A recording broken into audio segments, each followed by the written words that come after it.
There we go. Hey, what up, internet? What up, chat? Here we are once again. We skipped last week because we were busy with PALWORLD 1.0, but here we are once again with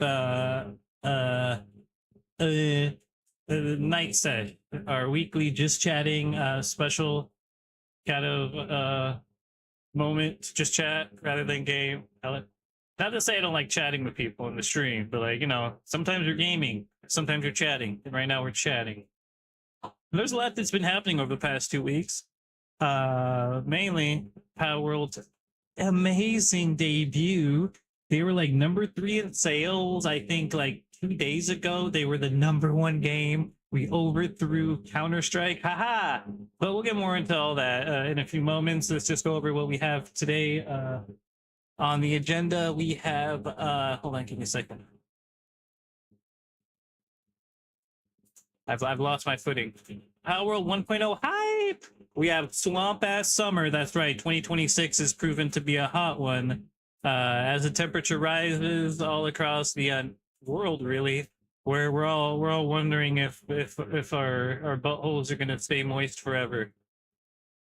And we have a situation with Bethesda Games responding to the news about Obsidian working on another Fallout game.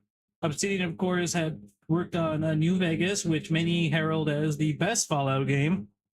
I think New Vegas is cool. It's not bad. I never played New Vegas, like before I went back and played it after playing Fallout 4 first. And I had never played anything before Fallout 4, so maybe my opinion is skewed, but I don't know. I felt it was great mechanically, but like, I don't know, Fallout 4 was more like snappy, more like, it felt like an action movie. Anyways, point is, Obsidian, who had kind of I felt the attitude was they had moved on, and the Bethesda wanted them to move on, and it was just announced that they're working on another Fallout, perhaps a sequel to New Vegas, which was the focus of the second season on the Fallout show. So who knows? Who knows? But yeah, so in response to Obsidian getting another Fallout game on their docket, I feel they just solely did this because of that. And it's more than likely they did. They now set the roadmap for the future of Bethesda. Like, okay. Like, I know Todd Howard has acted like bothered by people before when they ask about the future of Fallout and Elder Scrolls. Well, let's focus on Starfield. It's not, because you failed that, bro. Anyways, what else is on the docket? Let's see. We've got, a McDonald's review for a new item on the menu. That's right. They have the Caesar chicken, either sandwich or nuggets. The new Caesar sauce, it's tits. I'm gonna give you the preview right here. It's tits. It's good. I love this sauce. This sauce is the best. I'm gonna marry this sauce. We have episodes of 3 different things. Hold on, I think I have them out of order. Yeah, I think we go first with X-Men 97. X-Men 97! And yeah, episodes 3 and 4. What is it? No, episodes 4 and 5 on X-Men 97. Episodes 4 and 5. And then we have House of the Dragon. This one, episodes 3 and 4. Episodes 3 and 4 of House of the Dragon.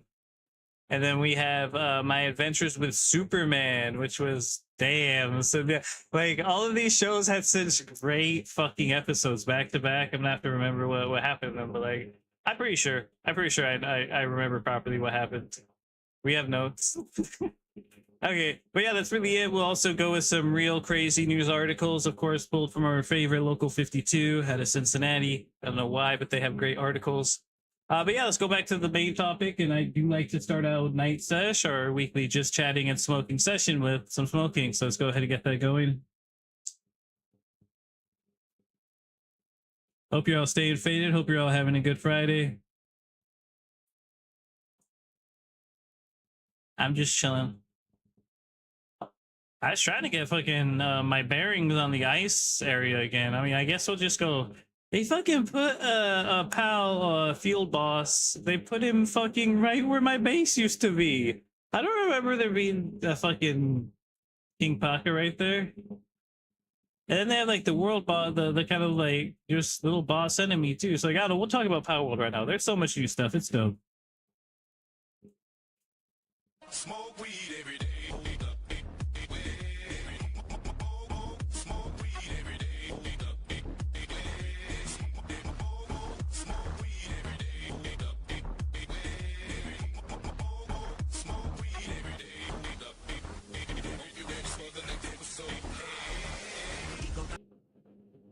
Snoop Dogg, Snoop Dogg.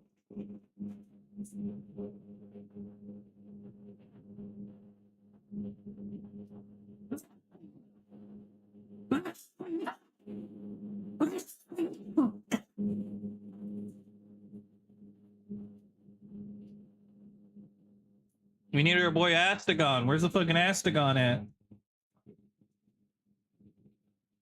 That's how we took down the final tower. So we got to level 60. 60, of course, was the old level cap.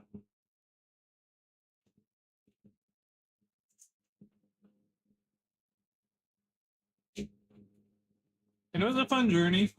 I feel like because I know stuff, it's definitely gone easier. I love new additions though. There's so many new like little additions, like sending your pals out on little expeditions.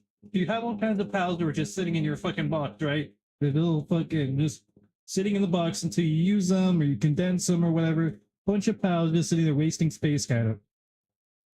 Not wasting space, but they're really of no use. So you build this thing. It looks like a little kind of like a little cave with like a little mine cart and stuff like that. It's so funny too because your pals are run out like it's a football game and they're rushing the fucking field as the team and shit. So cool. But like you can randomly have it auto select for you, but you can choose 100 pals, send the pals out, and they go do a bunch of shit for like 30 minutes. And then when they're done, you get like resources, you get fucking balls, spears. So it's just pretty cool because I'm somebody who like there's some people who are like, oh, I turned the settings all the way down. And I understand. Play however you want. No shit. But like likewise too, you can play on any difficulty you want. But if you're gonna play on very easy, you might as well just watch a YouTube of somebody else playing it. Because you're barely fucking playing it. And I feel the same way about lowering the fucking egg time. Like, bro, why do you need to lower the egg time to like instant or 1 minute eggs? Like, go do something while the egg is cooking. Like, come on, it's not that hard. There's plenty of things to go do a dungeon. You could go pick up some new fast travel points. You can go try to catch a field boss. Like, you can go check vendors and stuff like that. Like, I don't know. It's just like I understand that different strokes for different folks, but to the point where you want to completely bypass that mechanic because you don't like that mechanic. Now, I'm somebody who I think it's stupid as shit that you can't have your fridge not like the ice pal is going to go to sleep. So what's the answer? To get a nocturnal ice pal? Like, I don't know, like it's just crazy. But like that's one thing where like maybe I could think of that as a caveat. But then like what's the point then? What's the point of like I understand that like the game is broken because you can just reset spoil timers. But like I don't know, like I'm someone who was mad when the game first came out in early access and then like the fridge was so broken, the fridge was so broken. Because it's like you're making me you're making this mechanic for the game, but your mechanic to prevent this from being destroyed doesn't work. So you're just giving me this item that's gonna destroy itself. So I understand turning it off in that sense, but I mean it's kind of working now. It's kind of working. For me, I always thought the whole like difficulty with expiring stuff is it's hard until you start to get stacks going. And then so once you have like a stack of like 1,000 berries, it doesn't matter if your berries are expiring every 5 minutes because you have a fucking 1,000 of them. But in any case, I really think that There's so much new stuff that they've added. What was I thinking of earlier? I didn't get to it. The modules.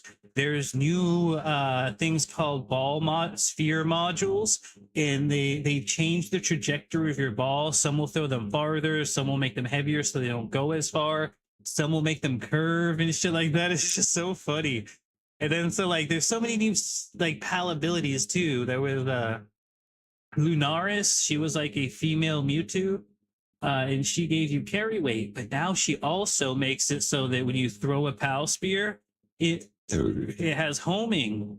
It goes after the what you throw it at. So I'm over here throwing all these balls, and I'm used to having her in my party, right? And I take her out of the party.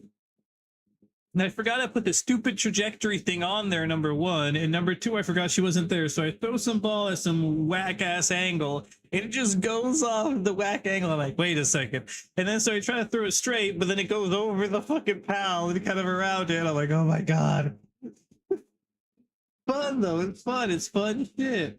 One thing I think that's cool, too, is they added... I do think it's a bit OP, though. I think you should have to have lockpicks. I don't know. I'm of two minds. I think as well too there is the danger of trying to pick the lock, but as well as I don't know, it's just like free loot. But then again, the other chests are just free loot, and you can just go grab some of the free loot chests, get a key, and then go grab that. But I mean, there's now lock picks. You don't even need keys. Like you just lock pick stuff now. It's free loot. Hell yeah, that's funny. What other new stuff is there? There's tons of new gear. There's I haven't been able to use them yet, but there's like boots that give you double jump and air dash and stuff like that.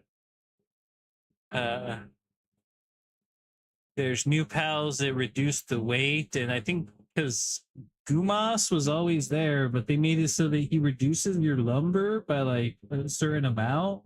I think it's like 80%. I'm not sure, but I know that there's some one pal. It's this. It looks like a fucking like the blue Mario Kart shell, like. And this little pal, he reduces the weight of ore by 80%. Nutso whatso. There's another version of him that reduces the weight of what is it? Coal and fucking God damn it, I can't think of it right now, but sulfur, coal and sulfur. Yeah, it's pretty dope. Like just a lot of different unique abilities with pals. There's one pal that Grintail. I mean, he was all right, but now he has like some ability where when you pick up an egg, you might get an extra egg. What the fuck? And it's just so goddamn cool. Yeah, lots of the pal abilities have been reworked. They've added so many new pals, tons of new pals. Some of them are crossovers. Like I guess there's some from Terraria. I didn't play Terraria, so I don't know what they are. But yeah, there's lots of new pals, lots of new versions of pals I found and stuff like that. I don't remember there being versions of that kind. Like, wow, kind of stuff. But yeah, I mean that was always kind of like the little drip feed thing too. Like, wasn't there like Bella something, then Bella something like not or something like it's a raid boss. It is a raid boss, but dark. But yeah, I've got the ability to make 3 bases. I kind of want to change the number of pals that you have active at a base, because I know there's some servers where they let you have 25. I mean, my computer can maybe handle 25 pals running around doing things. I mean, I wouldn't mind 25. We could try 20 and see if the game crashes. But yeah, it's been a grand old time, man. Grand old time. It's fun rediscovering the game. Fun building out PAL teams. I love the dungeons. Dungeons have been reworked too. Like I'm somebody who did the dungeons so much, I realized the patterns they had. And now they've kind of really changed it around. Like some dungeons, you go into them, and as soon as you go in, you have the option on your left, go do the boss. Some of them, it's like you'll hit a middle road, and then one leads to the boss, one leads to somewhere else, and like it's not obvious. I don't know. It's pretty cool. I like how they changed it up to it's not the same thing every time. It seems there's more randomness to the layouts. Seems that way.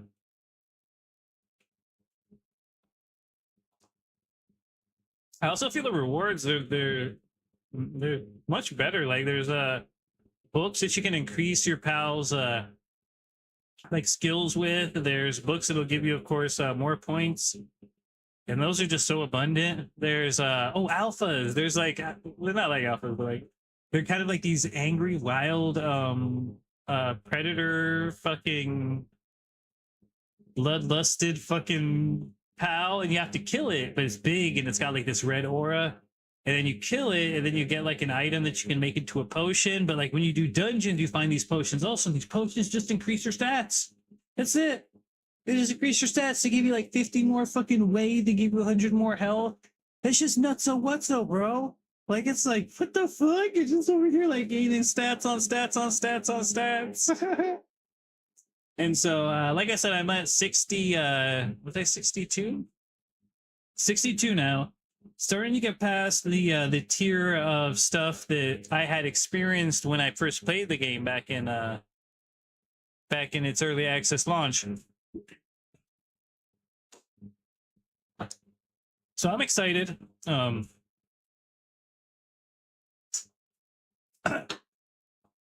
lot of futuristic kind of like tech era gear. There's a mining tool cannon thing. Gotta get that made.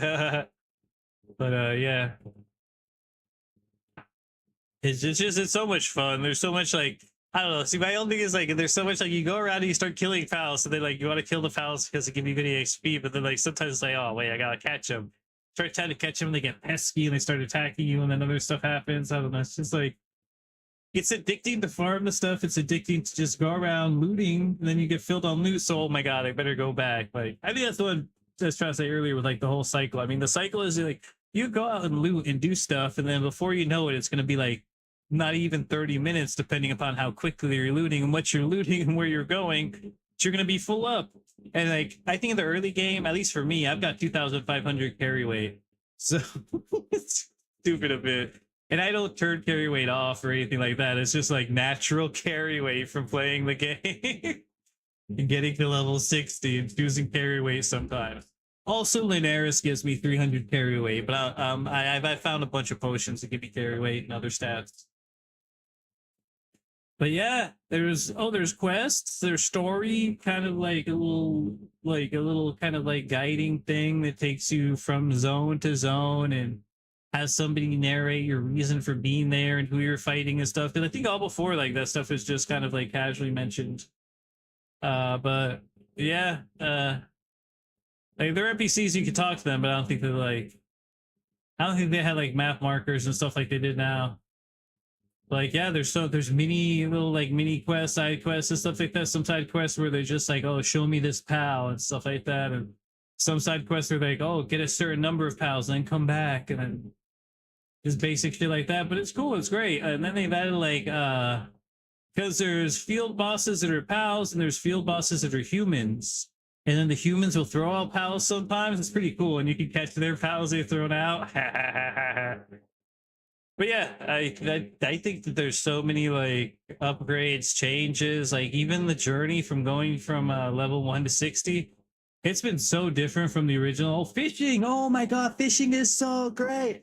I love fishing. I'm a huge fishing fan in any game, and the fishing in this, it's like, oh, it's so intense, and like, oh, there's like certain ones where I can't get them, and I know I'm not gonna get it before I even start casting, and it's like they're moving back and forth. I don't know how to move the thing back and forth that fast. Maybe I can't.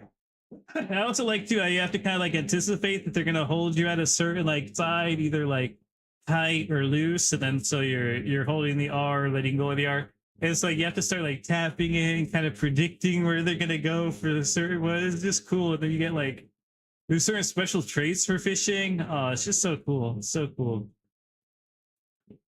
And there's like tons of new tech too, like electric egg incubators. There's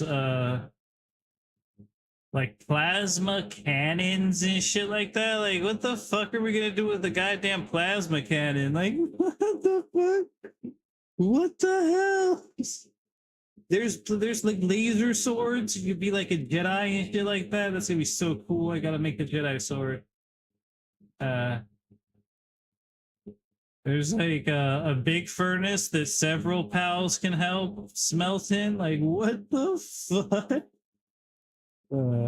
There's like affinity, so the longer a pal is inside of your team, the more like it gains stats and has affinity towards you and shit. It's like, what? Like, there's so many things they've added.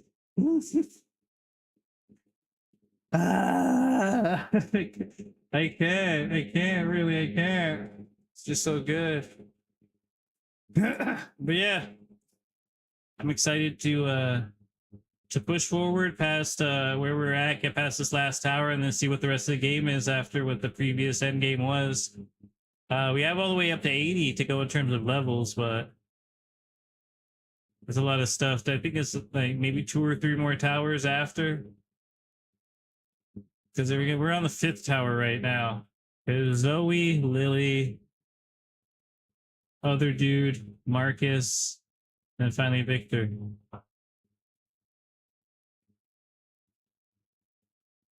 But yeah, I'm stoked. I especially like being in the fireplace. I have a Blazamut, and I just go around killing everything with the Blazamut. Natty XP.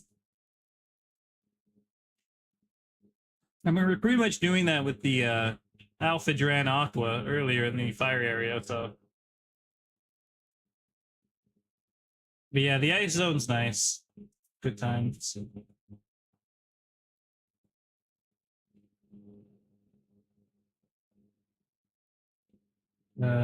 Yeah. PALWORLD 1.0, it delivers on all fronts. Oh, there's these little coins. Oh, you could pay to not have the fucking raid coming. You just turn the raid off, of course. But you could pay not to have someone raid you. So like, I don't know, I think that's a cool feature. Is it like say you don't want to be raided or it's a bad time or whatever, like it's just cool to have that option to bypass it. Or if you want to, you could fight them and then like it could drop good resources. I was always catching pals that I hadn't seen yet during raids. I love that. Like I'd have a raid and someone come with a bunch of pals and be like, what the fuck are these? But yeah, I haven't gotten much into the breeding. There's new cakes. There's new crops. I need to plant some of the new crops, but I haven't. There's potatoes, there's carrots, onions. Make yourself a little beef stew. Cut up some mazarinas for that. But yeah, I just got to the stage where I can make pizzas, but we don't have what's it called? Tomatoes on deck, so I'm gonna have to go buy the tomatoes. They're 80 each. They need 2,000.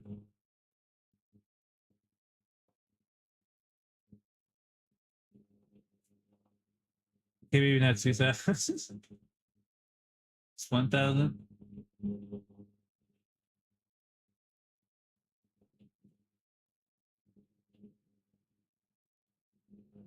So 10 tomatoes is 800. 100 tomatoes is 8,000. 200 tomatoes. Maybe we should just make them pancakes, or was it carbonara? Carbonara could be good. Pizza time's over, kids. Sorry, kids. Pizza time's over. All right. Enough of the PALWORLD bullshit. Swamp ass summer.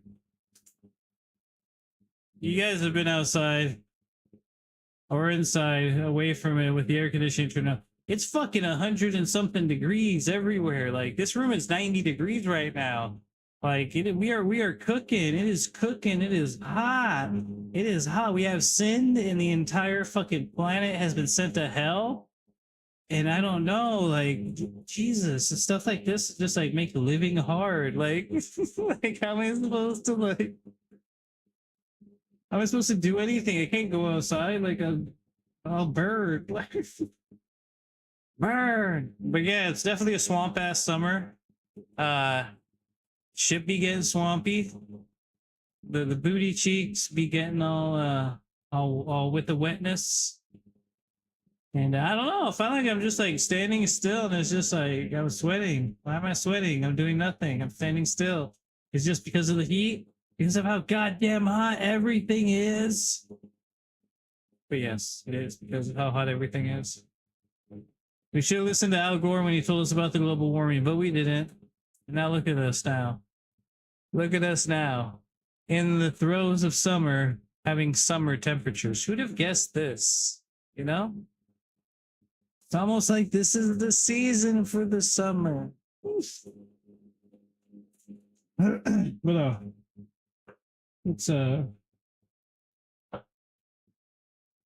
it's okay if you have some means of getting to an air conditioned location, but like I feel bad for people who don't. Like I hope they find water. Please find water. If not for you, for your bong. Your bong needs that water. But yeah, don't lock your pets in cars. Let me see what else. Don't lock your kids in cars.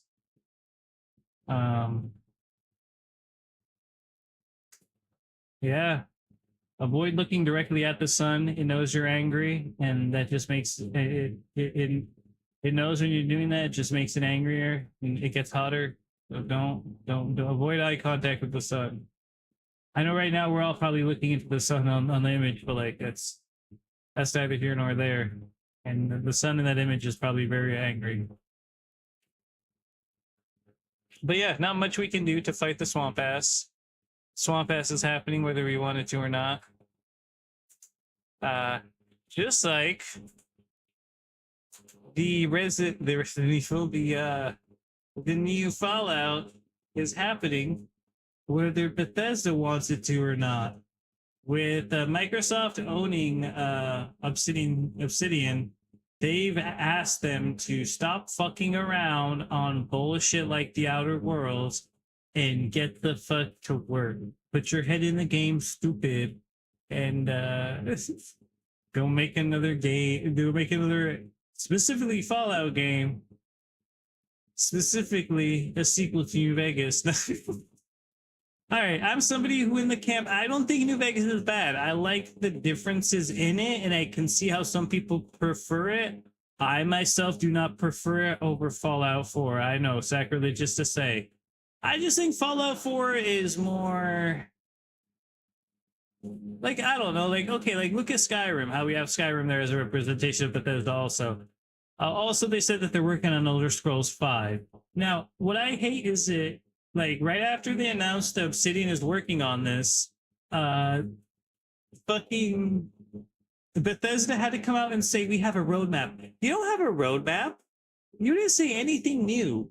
We've always known that a Fallout 5 was on the horizon. In fact, fucking Todd Howard was fucking bothered when people asked about Fallout 5. You know, oh no, we're gonna get Elder Scrolls 5 long before that. Okay, dude. Fucking people just want to fucking love their franchise, dude. So sorry that it takes you fucking 20 years to make a game these days, fucking Bethesda. Jesus fucking Christ. Anyways, Obsidian, like I said, I don't dislike New Vegas. I just have more of a nostalgic affinity for Fallout 4. But I don't know. I just think Fallout 4 plays more like an action game, more like an action movie, as to where, like, definitely feel that New Vegas is more kind of like PC game, if that makes sense, like RPG, PC RPG. Like it feels more like a PC RPG, 3D PC RPG more than Fallout 4 does, which feels more like an action game with a cornerstone of building sim. Isn't really building sim, it's base sim.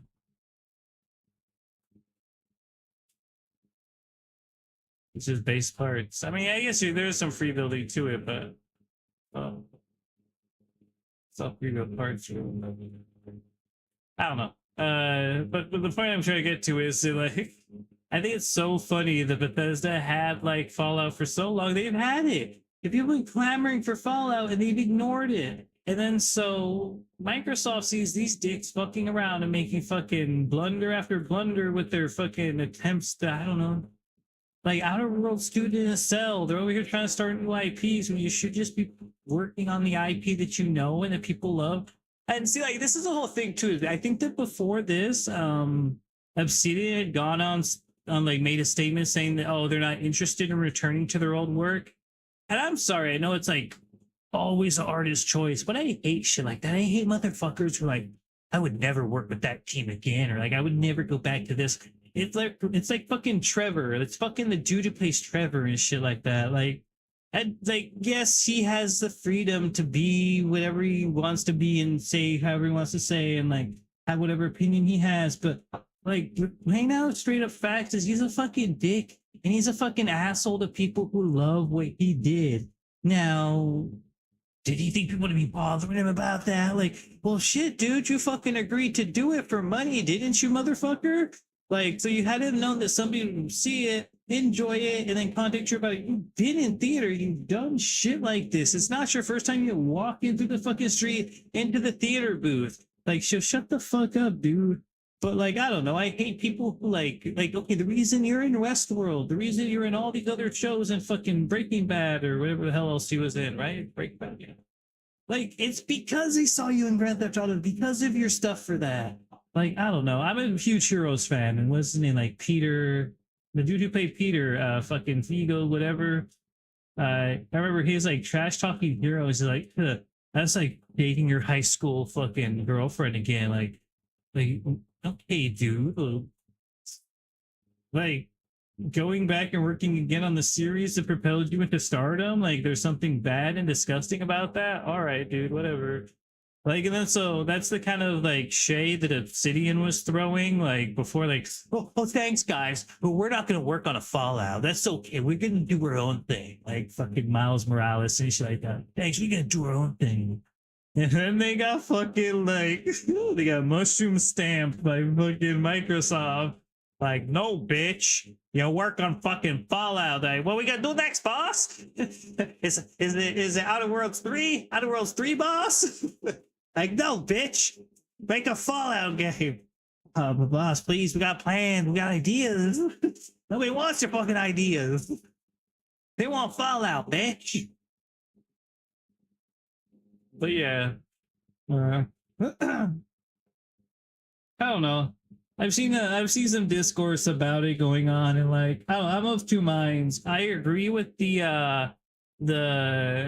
side that feels that it doesn't matter if you bring Obsidian now, because it's the whole Ship of Theseus thing. Like, they replaced all the parts on Obsidian. It's not the same Obsidian. It's not the same ship that your grandpa sailed with. And this ship's been fucking torn piece by piece from the hull to the fucking mast.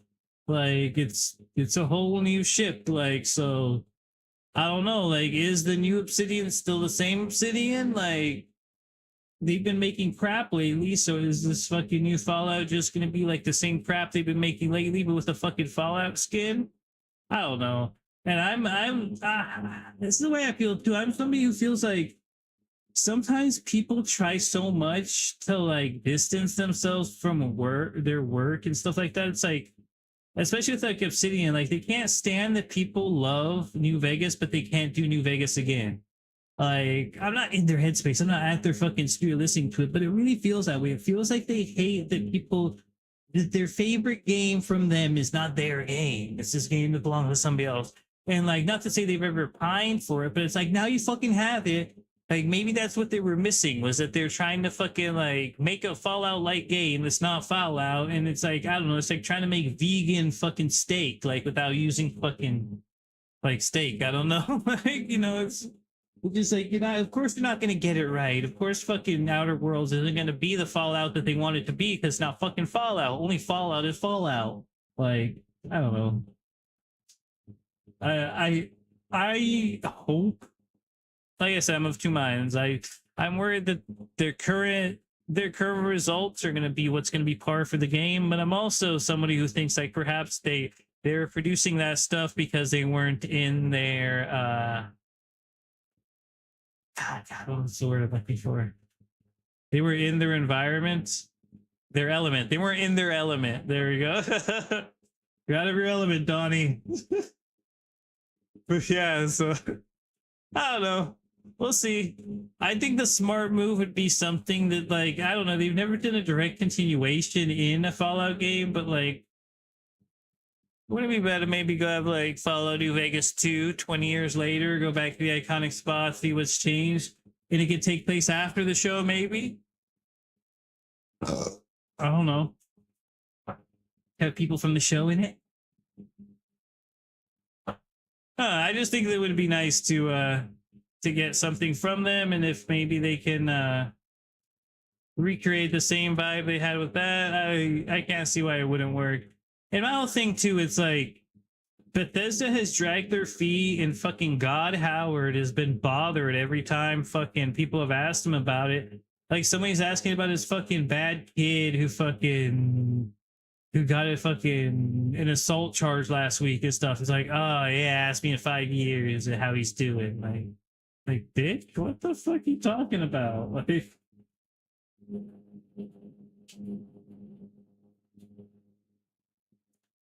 I don't know. I just think that more Fallout is better, and we should have been getting more Fallout earlier and sooner, especially with the success of the show after season 1. I think Bethesda should have kicked it to high gear. And I'm sorry, I don't think that I'm somebody who was very excited for Fallout 76, but I don't think it's a good game. I think it's definitely more of a game than a lot of the slops that people are playing these days. But it's not really traditionally like it's a Fallout game, yes. But Fallout 76 doesn't feel like you're actually in a Fallout world. And it doesn't feel like you're in a multiplayer world. It feels like, I don't know, like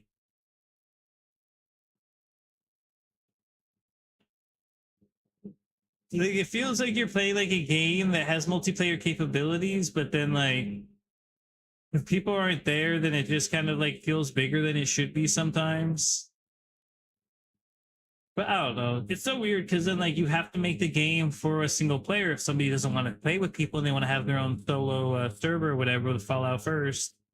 But like, I don't know. It's just so weird. I always thought it would be something like an MMO. That it would be like a Fallout MMO with like everybody on one server and stuff, but not what Bethesda did. I don't know, even thinking to our Arc Raiders, imagine if like a Fallout game, like if Arc Raiders had a Fallout skin, it makes so much sense. Like, but you'd be somebody from a vault going up because the top is irradiated. You can only be there for so long. So like, I don't know. You can choose your faction. Raiders can attack anybody, but like vault dwellers can only attack raiders. You start the game, you choose a faction. I don't know. That'd be cool, right? A Fallout extraction. Anyways, I really hope that we get these remasters soon of Fallout 3, maybe remaster Fallout 4. It's been like a decade, right? Since Fallout 4. But yeah, Bethesda versus Obsidian. Who can make the best Fallout, I guess?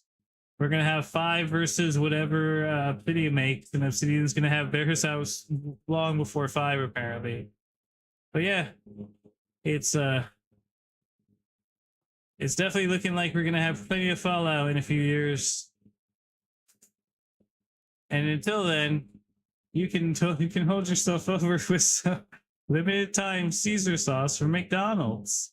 It's not a sponsored ad. Yes, I do work for them, but it's not a sponsored ad. So I had the one you can see in the back, the kind of like sandwich right here. This thing is fucking delicious. All right, it's fucking delicious. And at first I was kind of like, these bitches in the kitchen high, like why are there crispy onions? But crispy onions are part of it. I figured they would put just normal onions since it's like a Caesar salad, which I think traditionally comes with normal onions. But I guess they put the crunchy stuff in there for the texture. I got mine with no pickles. And for whatever reason, that one has 3 slices of bacon. Didn't put that much on there. But it's good. I like the ratios of everything are great. I do think it needs a little bit more sauce sometimes, depending upon who sauces your stuff. But oh my god, so fucking good. Because like I'm a huge like Caesar sauce aficionado. And like I think a good Caesar sauce is hard to come by sometimes. A lot of times it just ends up tasting like fucking like ranch. Like ranch with fucking parmesan in it. But like no, this one's so good, dude. You can taste the kind of like lemony flavor, the vinaigrette flavors. It's just so good. It wasn't as good in the wrap. I don't like the I don't know, it just felt like it was a bit dry in the wrap. I could have got some more sauce or dipped it, but I don't know. I much preferred the sandwich. And it's good with nuggies. It's definitely good with nuggies. Oh man, it's so good. It's just a great sauce in general. Like this is one of the sauces I'm gonna stuff the bottom drawer of my fridge full of. Like every time I go to McDonald's, I'm gonna ask them to hand me 3 and then hand me 3 more, and then take them. Oh, McDonald's. This is a really good sandwich though. I mean, from the compared to the usual offerings, the usual things that they bring us, which are just the McDouble, but with maybe a different cheese color, you know? This is great, man. Or like the special meals, which are just like an item they give to you, and then you get like a Big Mac combo or a 10-piece combo. Wow, this is special. No, it's delicious. I have them right here. No, my fridge.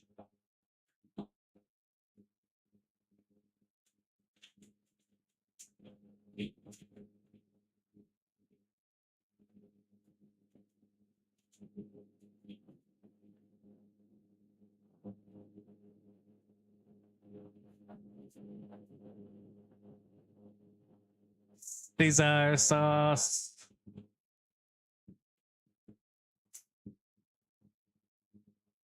Ooh, it's got vinegar, Parmesan cheese, egg yolks, garlic powder, garlic puree, lemon juice, granular and Parmesan cheese. What does that mean? But yeah, definitely, probably like, I don't know.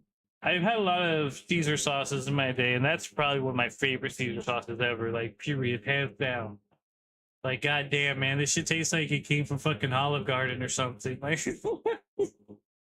I know. For some people, that's not a high bar. For me, Olive Garden is that's Italy. It's Italy in America, you know.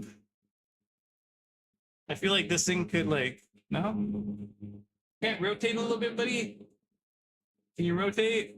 No? Okay. He doesn't want to rotate. But yes, I personally, Arthur, do solemnly swear that this is an authentic recommendation. And if you don't like it, I will personally not pay for your meal because I'm not rich. But but no, try it. It's so good. If you like Caesar, even just a little bit, if you even just like a little teeny, itty bitty, teeny, tiny, minute speck of an atom of a Caesar dressing fan, you owe it to yourself to try this at McDonald's. You'll not be disappointed. That I do solemnly swear, Your Honor. Anyways, let's get the Deborino going, ensuring that we're meeting our quota. Otherwise, you know, we have to fill out the paperwork and stuff like that. Things get complicated. We talked to my SO, my smoke officer. It's like a parole officer, but for smokers. We make sure that we're smoking still.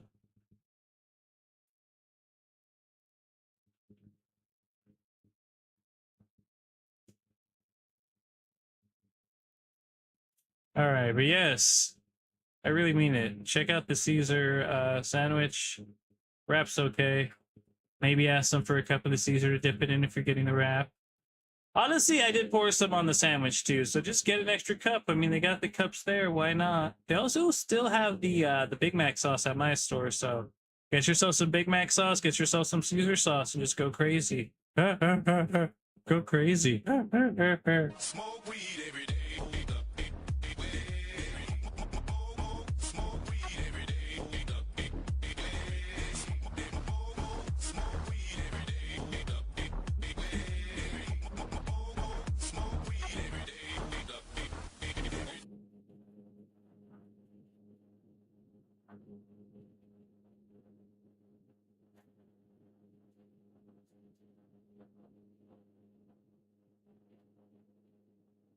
Oh yeah.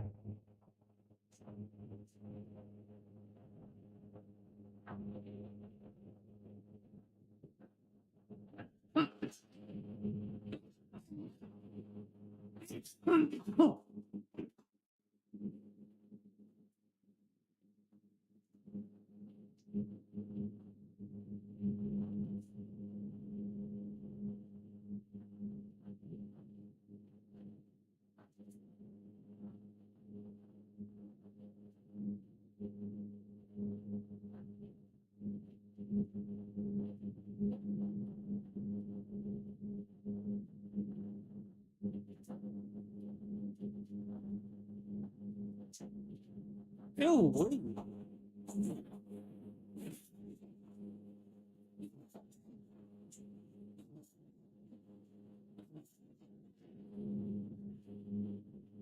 Gotta be staying faded, bro. And stay faded, and we be faded. Okay. Give me a second. Let me try to remember what happened on the 2 episodes. Okay. So the first episode was them getting out of the past. And Kang was Ramatut. And then he dipped on that chick. Only time will tell. He puts the mask on. That shit was funny. But okay. So I guess Magneto, who had been trying to manipulate Apocalypse, fails in his ambitions. And when they get to the chamber, there's all these what is it, like hieroglyphs that show that show Apocalypse show ending up there and then fucking getting his powers and shit like that. But then he ends up ascending, kind of becoming Apocalypse, and then he tries to destroy the fucking town because fucking the town. He tried to destroy Egypt, wherever the fuck they're, because what's his name left, and just because fuck Magneto, I guess. Like I forgot why he was trying to destroy Egypt, just to show his power. But Magneto destroys his ship, so I don't understand what's going to happen if ship is destroyed in the past. How does ship exist in the future? Huh? So I'm a little bit confused on that aspect.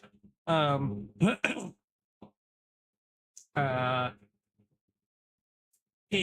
so Magneto, no, everybody, I think everybody escaped too. Magneto sends everybody away right when Apocalypse gets his powers and stuff like that. I think that's what's happening. It's just like he's talking shit to Apocalypse. Apocalypse is like, "You tried to stop me," and like, and so then like some black hole gets created, and then like Magneto stops it, and then like that's when the ship gets destroyed. But then he ends up landing in like the desert and shit, and like Apocalypse walks up and is like, "Ah!" like his helmet, and then he fucking blasts him. He disappears, and then he throws the helmet and shit like that at fucking Charles. That shit was so funny. And Charles was like, "Your mother didn't love you." That shit was so funny. But nah,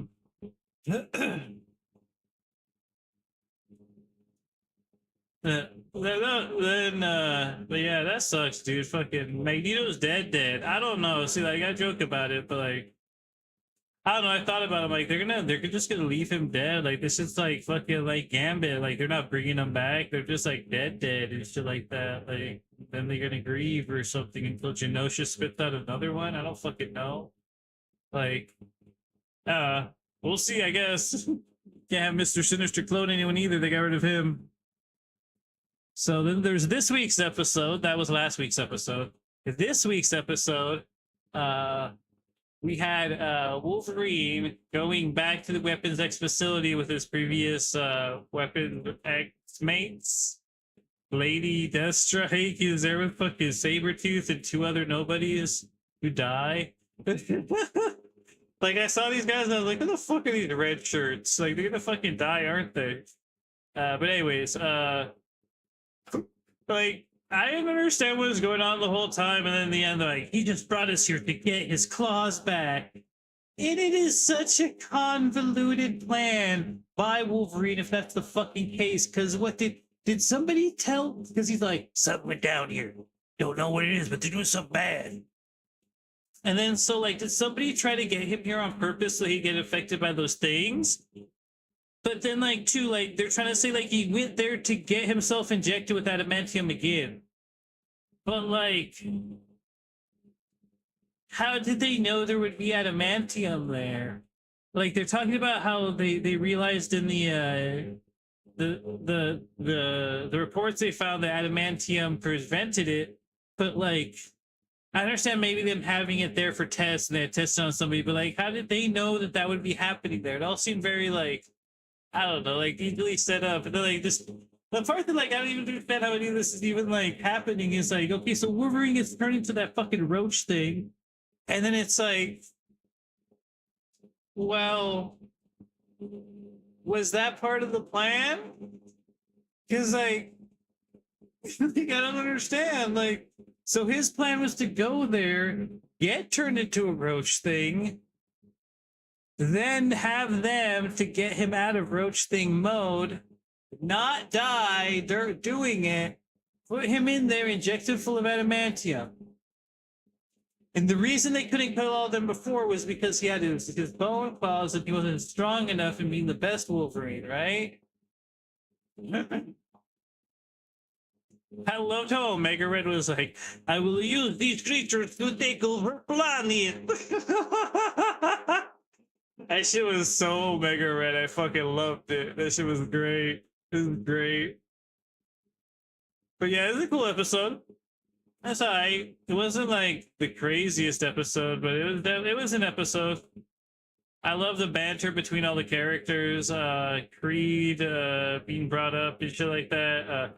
Everybody giving Morph shit because he's fucking like I don't know. I think there's two ways you could do it. It could be like, oh, because he's a more and shit like that. But like I don't know too. Like I know he loves him. Like duh, no shit. They keep fucking banging us over the head with it. But as well too. Like I think there's love, but then too. Like I think even if you're in love with somebody, that's also your homie. Like regardless of like the feelings, like obviously you feel that way because that person's your compatriot, your companion. That's his homie. So he's ride or die, like kind of thing. I don't know. It's like they giving him shit and mocking him for it, but it's like, I don't know, it's just his homie, bro. Like you ain't got a homie who just rolls with you everywhere. You like got a silent Bob to your J. Like, come on, man. Give him shit for having Morph around. That's the homie. That's the homie Morph, yo. But yeah, I thought that the Apocalypse episode was pretty heavy. I thought that it was great to see the culmination of it. I thought it was great to see him. Does he disappear into the future? I mean, I'm still confused with the whole ship continuity thing. Because how could ship ever exist in the future if it's destroyed back then? Is there a new ship that's made? But obviously, there's not a new ship that's made because Cable gets his abilities from the ship. There was Apocalypses, and Apocalypse was in his ship in the future. This is so confusing. But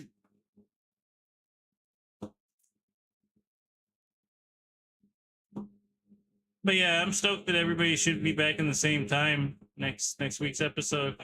I mean, this week's episode everyone's in the same time, so I mean, I wonder what we'll have next happening. X-Men 97 has been a delight, and I am just stoked to have so much stuff to watch, you know. And let's go on to House of the Dragon. So I'm trying to remember what happened. So I think that we had the Westworld episode, which was the one which was where they're following around Rhaenyra and she was on her period. And people just kept asking her about things. And then the final shot of the episode was them burning the fucking old tapestries. Oh, and then this latest episode is her at the end realizing that that's not the boy. That's not fucking Allison's son. And this latest one was with Orman, the episode about Orman. Okay, now I'm remembering. And then, okay. So like I think that I think the Westworld episode was okay. I've seen some videos that are kind of like showing parallels as to where when Aegon was getting pleas from the people versus Rhaenyra and stuff like that, but I I also watched some videos about House of the Dragon, just like content in general, and one of them was talking about how in the books, I think she makes them eat the rats. Like that's wild, bro. I liked how she served them the rats as like a statement because you see them all get up and leave. But like, I'm not sure I would agree with her making them fucking eat the rats, bro. That's fucked up. And like, I don't know. I do foresee that being bad for her in the future. But like, I like her taking that stance and kind of like, I don't know, fuck that, tax the rich, hell yeah, like fuck those people. Now I understand too, like the idea of like, oh, we're trying to prepare for our future, but as well too, like that's just fucking, you're creating pandemonium, you're creating scarcity. And fuck it, even if it is her blockade, it's her blockades that she put in place to try to get the throne back so she could stabilize things. You're adding further destabilization to a situation that is already very, very tightly wound. You're not helping. Don't think that you're helping by fucking putting you and yours first in some fucked up way. I do think it is kind of like you're gonna get backlash, and these people are gonna be upset because you're taking away. They spent money and probably paid a lot for this shit, and you're taking it away from them and giving it to others. But like as well too, like I don't know, these people can't feed the fucking streets of King's Landing. But like if she wanted to, she can impose a fucking tax instead, and then take your money that way, and then you're feeding the people of King's Landing. But I don't know. It's tough too, because like what were they supposed to do? Like everybody house fucking peasants and shit? Like what the fuck do you want, Rhaenyra? What do you want, Rhaenyra? But yeah, trying to think of what else happened on the West Wing episode.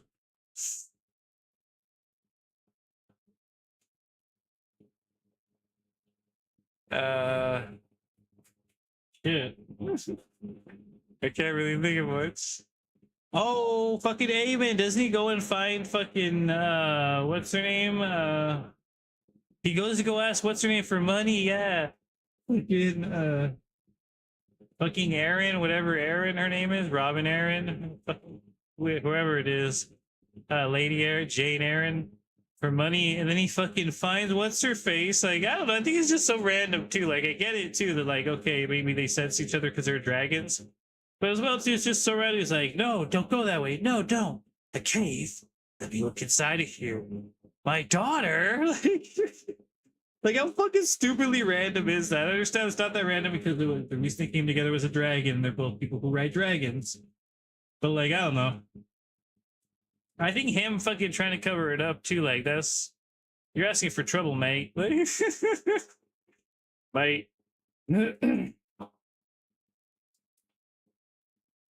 Like if they spot her again and like say somebody else takes her in or something like that, like I don't know. I think the thing is like she is bonded with him, but as well, like he doesn't listen to her. So like what if he just leaves her behind or something? Like I don't know, like for whatever reason he just flees, but he doesn't care to come back and like grab her. Like you're fucked, girl. Like you're captured. Like and people are gonna say they saw you on it. Like go to the queen. Like that's the smartest thing she could do is offer a reward for the rider. But I mean, I guess he did like kind of sway her from that option and bring that out there. But I don't know. I saw some videos talking about it. And like I think that a good option Damon should have done was nothing. And I guess he's killing the sheep herder that he saw right after he talked to her, and he looked outside. He heard the bleh. It's that guy. He took his head, but like I don't know. It didn't really make sense either because the way it happens. And then we had Cole, who was all like, "We have to go back and help them. We'll fight through everything." Like, shut up. Like that. I don't know. That character was interesting when he was like wrapped up in the drama, but ever since he became like a pouty emo boy soldier, like it's kind of like I'm less intrigued by him and less fucking invested in him. Not to say he was one of my favorite characters, but I kind of liked how he had like this kind of like he's in the center of the conflict. He was getting like favor from what's her name first and favor from Allison, and now he doesn't like any of them. It feels like it feels like he fucking just hates everyone and everything. He's just bitter. Like it's like, okay, I really want to watch that. I like the other dude who's like always trying to like cheer up the mood. I think he's a high tower or something. But anyways, speaking of high towers, switcheroo.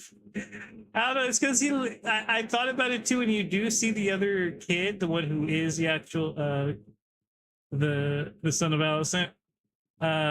You see him in the previous scene, and then in this they switch it with the blonde kid, so you don't notice until the end. But like, I don't know. I thought that was clever. But I don't know what they hope to like make happen, because I think that he's told by, when he starts slamming his sword and stuff like that, he's told by the crows that nobody's coming for reinforcements, so he's just gonna hold up there and hope that he becomes a martyr. Is he gonna have what's his name fight them back with dragons, like with their dragon? But he doesn't even like the dragon. I don't know. I'm curious as to what's gonna happen, and I don't know. I'm a bit weary of his whole, like, I know what his plan is, but I'm a bit weary of his whole like manipulation of that poor boy. Like, I don't know.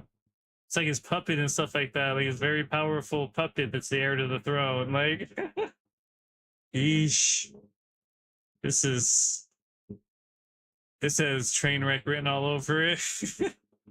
But yeah, we'll see where that all go. I'm foreseeing a battle. What is it? Hugh. Oh, I want to talk about Hugh Hammer. No, not Hugh Hammer. About the other Ulf. Oh my God, Ulf the drunk. So fucking Rhaenyra. Okay.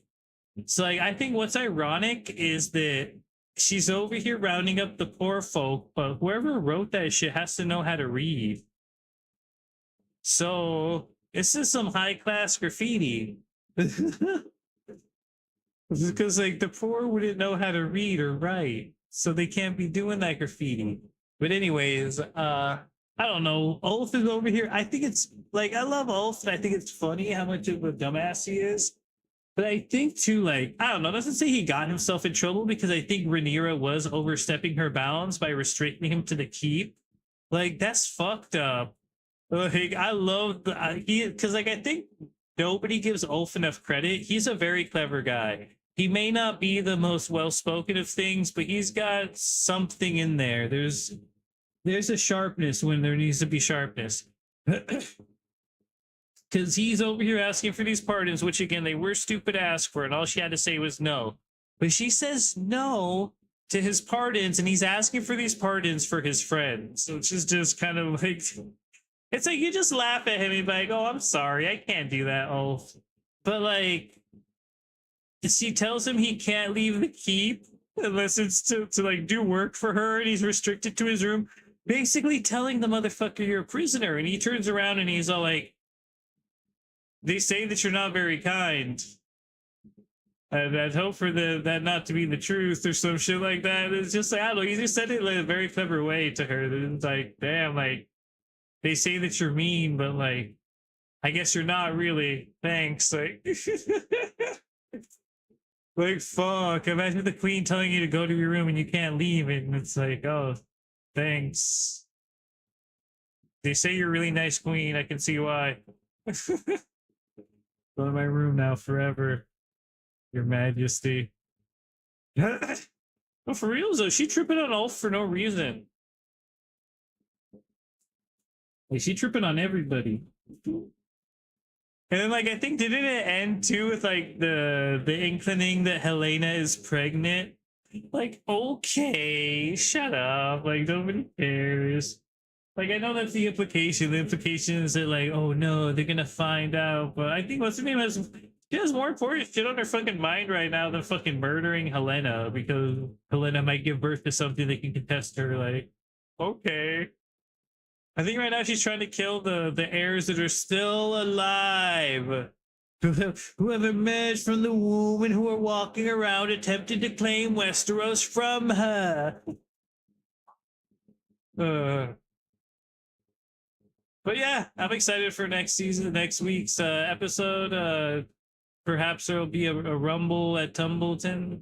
Rumbleton at Tumbleton. uh, I know that Eamon is supposed to be still at Harrenhal, so I don't know. Did Alice Rivers make the nest disappear? I don't fucking know. Like, there's some witchery going on. Something happening. But yeah, it is a good episode of House of the Dragon. I liked it. That is cool. It's a good 2 episodes. Between the two of them, I don't know. I guess I like the current one more because it felt more like it was intrigue and setting up the characters and setting up the stakes. The West Wing one was cool, and I like seeing Rhaenyra move about and do political business at the keep. But I also think that like I like that, but I don't like that like had to be an episode of like stuff. I like when that's just like part of the whole thing. I do like this trying to put like you in the mindset of her, especially with her being on her cycle. It's kind of like very interesting choice of direction there for the whole experience. On to My Adventures with Superman. We had My Adventures with Superman. What episodes were these? 4 and 5, which was the episode with Superboy. Has shown up, and he made contact with his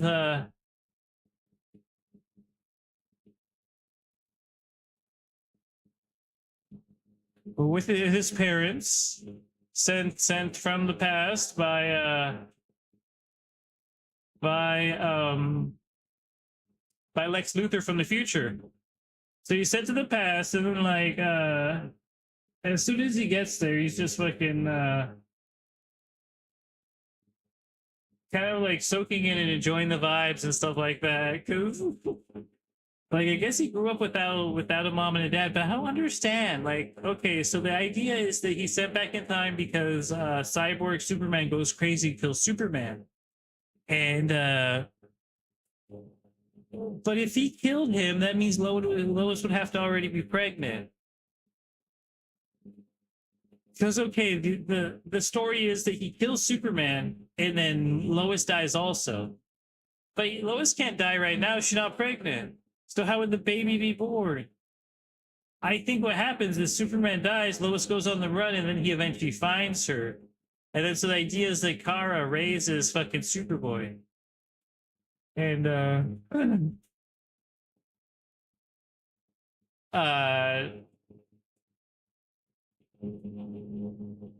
fucking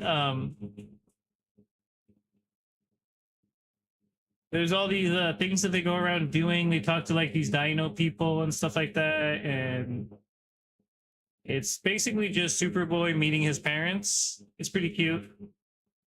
Definitely has. I never noticed it either until somebody else pointed it out. But I was saying how Superboy feels like Trunks, and they're saying that the fucking Kara looks like fucking Android 18, and I can't unsee it now. I cannot unsee it, especially when you look at her first appearance. She's got a white shirt with that black vest. It's just like what?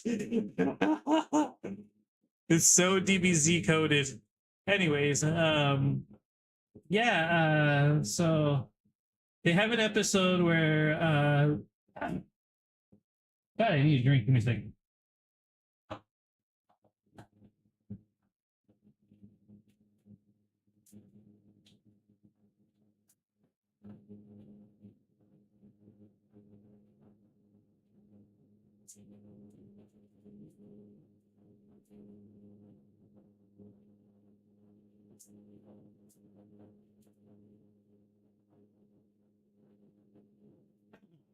All right, yellow porch came porched there.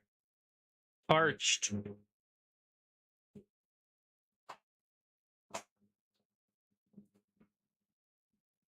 But yeah, so Superboy hangs out with them. Very wholesome stuff, and then eventually divulges to them that he came back in time to prevent them from dying to super I don't know, cyborg Superman. And he's come with like a special kind of armor and shit on his chest, which is pretty dope. He presses it and then like he splits the armor with Supergirl, and they fight what's his name until he pulls out the kryptonite. I guess they fight him while he's wearing the kryptonite, and they stop him long enough for Clark to go like super saiyan when his eyes turn blue and shit like that. And like it fights back the kryptonite because kryptonite's like winning and it's like weakening him, but then like his cells like superpower, and he's able to kill Cyborg Superman, Hank Henshaw. But then, like after he kills him, he dies. It's because the episode was called "The Death of Superman." And I was kind of like, because the episode last week was the week that I skipped was the one where he had been sent back in time, Superboy, and then in him meeting the parents and stuff like that, and everybody. And then the one last week was called "The Death of Superman," and I guess it's because Superman loses at the end. He tells Lois he lost his powers. I was kind of like, oh shit. So like he dies in a way because okay, so Superboy goes back to the future and he goes there, and then it's fucking Lex Luthor is in charge now instead, and like Lex Luthor looks like Brainiac. It's fucking crazy. I'm curious. Like, my curiosity has been piked.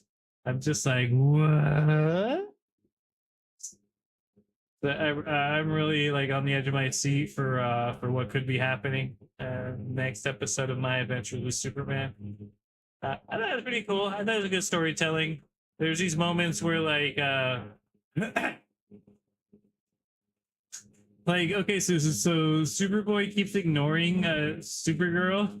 And then, like, for a minute in my head, I'm like, why is he doing that? I'm like, nah, he's probably just sick of her ass because she might be the only one left alive. And then when they go to show the exposition story, it's like he raised him as a baby. I'm like, I knew it. Fucking knew it. He was just sick of her. No, he's also like, you just died before I came here. Like, you raised me and you were like kind of like my mom, but then you had just died. Like so I guess like she recently had just died like before he had just gotten there, maybe like an hour or something. Like if you kind of look at her, you would see her mangled body or some shit. I don't know. That's fucked up. That's crazy, yo. But yeah, I'm excited to see how things develop, how the world carries on without a Superman. They still have a Supergirl, just no Superman. I think they still have Bizarro also, so we'll see. But yeah, perhaps Clark will reactivate his powers or something. He'll fly into the sun. I don't know. I don't imagine this is the end of our adventures with Superman. Only the third episode. I mean, it's only the fourth episode. We got like at least 4 more in the season by like current generation count. Remember we used to get like 20 episodes per season of a show? Now we're lucky if we get more than 8. And we're thankful. We need to shut the fuck up. But yeah, My Adventures with Superman is great. I think this is like, for me, this is canon Superman. Like, it's got fucking Huey from The Boys as a voice of Superman. He's great. Yeah, it's basically, for me, it's, I know we have James Gunn's Superman by James Gunn, but this is peak Superman. Peak Superman. I can't wait. This is something I look forward to, I think, more than X-Men 97 in some aspects. It's so new, it's so fresh, it's such a different interpretation and take on the Superman mythos compared to like what you see through other mediums and stuff like that. But yeah, stoked to see what happens next week on My Adventures with Superman on Adult Swim. See what else is on the agenda. I think now it's just finding headlines. Yep, the real crazy news articles. Give me one moment, let me pull this up.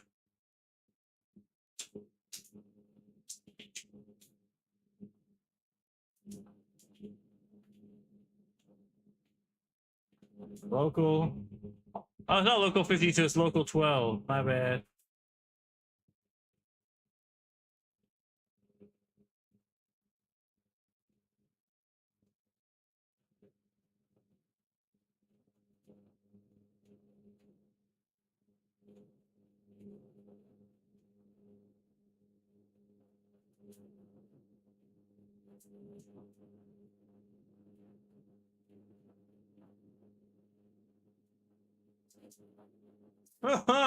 This sounds ridiculous.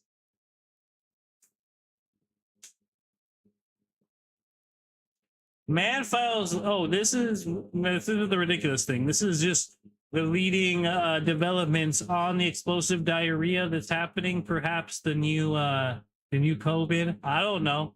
We'll see. But I saw people joking that Taco Bell was involved, and I thought that they're just making a very ill-suited joke. But no, apparently Taco Bell's involved. Man filed lawsuit alleging he contracted cyclospora from lettuce at Ohio Taco Bell. What the hell? A Texas man has filed a lawsuit claiming he contracted a parasitic illness after eating at a Taco Bell, Ohio during a multi-state cyclospora outbreak. The complaint filed Friday in Mahoning County Common Pleas Court alleges David Ott became ill after eating Taco Supremes. Oh no! On June 18th and June 20th at Taco Bell on North Cansfield Niles Road in Youngstown. The lawsuit named Taco Bell Corp., Taylor Fresh Foods Inc., doing business as Taylor Farms, and Charter Foods Inc., the franchise operators, as defendants. Damn. No snarky comments? According to the lawsuit, Ott developed severe gastrointestinal symptoms on June 22nd and was hospitalized for 2 days. The complaint says testing confirmed he had cyclospora, a parasite that can cause prolonged diarrhea, abdominal pain, and nausea and fatigue. Oh no. Ott alleges he continues to recover and has incurred medical expenses and lost wages. The lawsuit alleges health officials traced the outbreak to shredded iceberg lettuce supplied by Taylor Farms to Taco Bell restaurants in several Midwest states. It cites report that thousands of cyclospora cases have been identified since May, with Ohio among the states affected. Ott is seeking more than $25,000 in compensatory damages, punitive damages, attorney fees, and other relief. The complaint includes claims of product liability, supplier liability, negligence, and breach of implied warranties. Damn. That's wild. Now, this one is the one I wanted to know more about. Ohio widow wins lottery scratch off after following a voice to a gas station. What? Was it the voice of her husband or someone else? An Ohio woman says she won a $30,000 lottery prize after following what she believed was a message from her late husband. The Ohio Lottery said Angie stopped at a certified oil gas station in Mount Gilead in June after feeling compelled to turn in and buy gas while driving home from babysitting her grandchildren. The trip came just days after what would have been her wedding anniversary. Her husband Steve died 3 years ago, one day after the couple's anniversary. While at the gas station, Angie bought 4 scratch-off tickets as an anniversary gift to herself, choosing higher price tickets because her husband always encouraged her to buy them. She won the top prize of $30,000 on a $30 Wild Cash Tripler scratch-off ticket. After state and federal taxes, Angie will receive $21,975. Holy shit. She said she plans to use the money to pay off the loan she took out after replacing the engine in her vehicle, making major repairs to her late husband's truck. I like how she wins $21,000. What are you going to do with it? Oh, probably just fix the car. According to the Ohio Lottery, this one wasn't the first stroke of luck connected to her husband. Before she became ill, Steve bought lottery tickets and left them in his truck. Months later, Angie found the tickets and discovered one was worth $30,000. What? Money the couple used to remodel. This lady was $60,000 for just randomly and just because. What the heck? That's crazy, Daisy. Ew. What the fucking ew? Fucking gross. Man spent 8 hours in a porta potty tank retrieving Mountain Dew bottle, company says. The new details are shedding light on a bizarre rescue of a man who became trapped inside the holding tank of a portable toilet in Kansas City. The unusual incident happened July 14th while crews with Patriot portable restrooms were collecting units after an event tied to the FIFA World Cup, according to the company partner, Chip Counterman. Counterman said one of the company's drivers checked each portable restroom before loading them, knocking on every door to make sure no one remained inside. One unit was locked, and the occupant was told he had 10 minutes to finish before crews returned. When the driver came back, the man still refused to leave. A Kansas City police officer riding by on a motorcycle was flagged down to help. After the officer asked the man to come out, the response raised even more questions. The man replied that he could not reach the door and he couldn't get out of the toilet, Counterman said. When responders looked inside the restroom, they initially couldn't see anyone.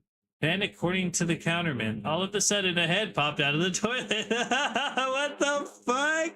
What the fuck? What the fuck do you mean a head popped out of the toilet? What the fuck do you mean? Oh my god. The man had climbed into the waste holding tank beneath the toilet seat. Ew, ew, ew, ew, ew, ew, ew, ew, ew, ew, ew, ew, ew, ew, ew. Kansas City firefighters responded, attempting to talk the man through getting out on his own. During the rescue, the man told responders he had climbed into the tank to retrieve a Mountain Dew bottle he had dropped in there the night before.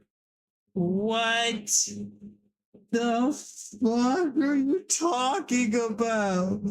What the fuck are you talking about? What is this guy's problem? Holy fucking shit, dude. During the rescue, I gotta read this again. I'm not sure that I might be hallucinating this.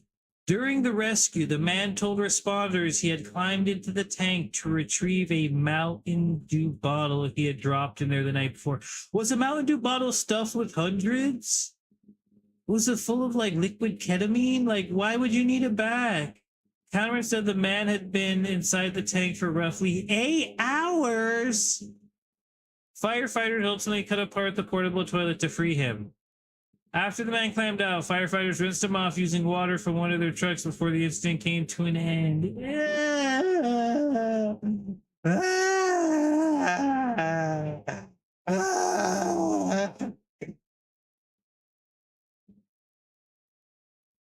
Counterman thanked the Kansas City Fire Department and Police Department for helping resolve what he described as a horrible situation. Authorities have not publicly identified the man or said whether he suffered any injuries. Their comments. Wait, why a Mountain Dew bottle? Was it because he dropped it or because of something inside the bottle? I feel like that's important. Yes, what's inside the bottle? It's not worth it. Don't do the do. Just let it go, man. Right? What the fuck?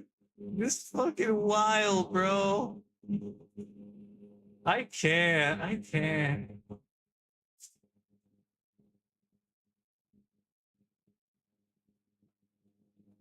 Oh, that's wild.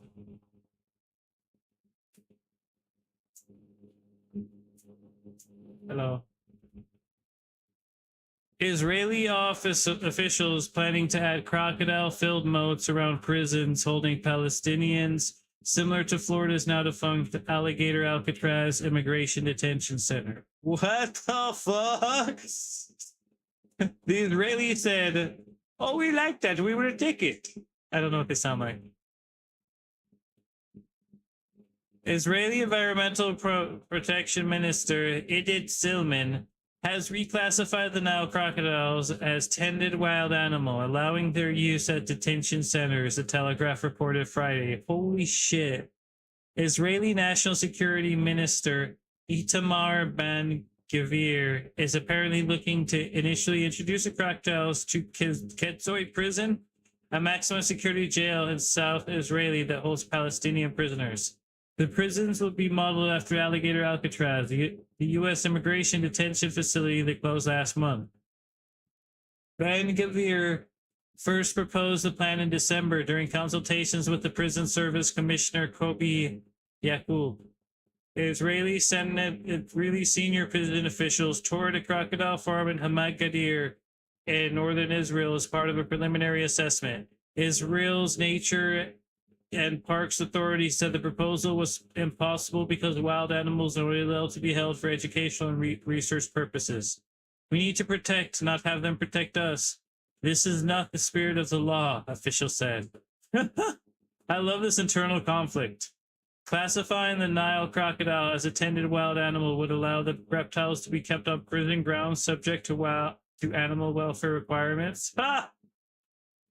Israel's Environmental Protection Ministry's legal advisor, Netta Drori, said that there was inadequate professional and factual evidence to support the plans. She noted that there was no precedent for using crocodiles as a security measure. She's right. It's stupid. It's a fucking thing from cartoons. Like, it's not real. Alligator Alcatraz was opened in July 2025 on an abandoned airstrip surrounded by alligator-infested swamp. In U.S. District Judge Kathleen Williams ordered the facility to shut down operations over environmental concerns. Yes, as they should, which is wild.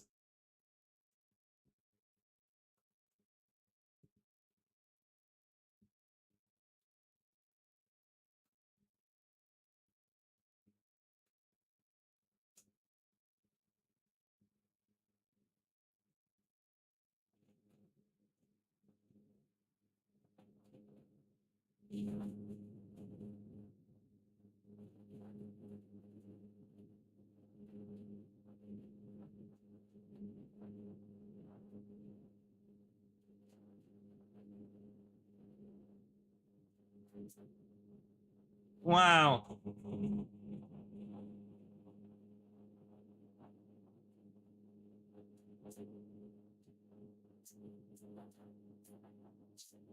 Man discovers 2,700-year-old sword while walking through the forest.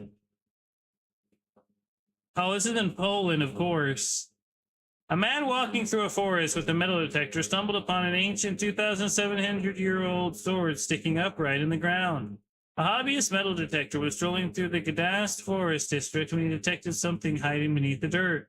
Standing upright beneath his feet was a bronze sword from the late Bronze Age, estimated to be around 2,700 years old. The well-preserved blade dates back to 900 or 700 BC, according to researchers. The artifact was collected by archaeologists after the hobbyist reported it to the heritage officials. Authorities said it would be studied more before being placed in a museum. It belongs in a museum!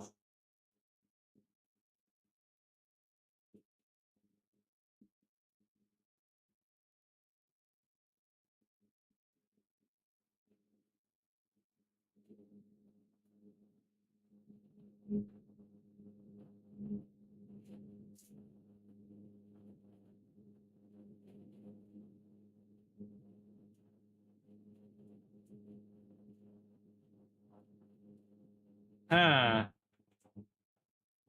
Check it out these headlines.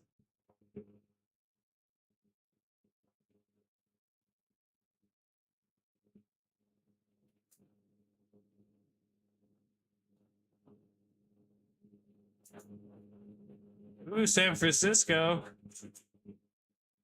A city-approved legislation to allow dispensaries to transform into cannabis cafes.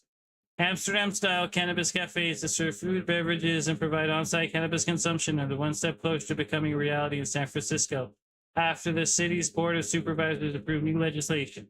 The measure would allow existing cannabis retailers to apply for permits to operate cannabis cafes where customers could purchase food and drinks, enjoy live entertainment, and smoke or vape cannabis on-site.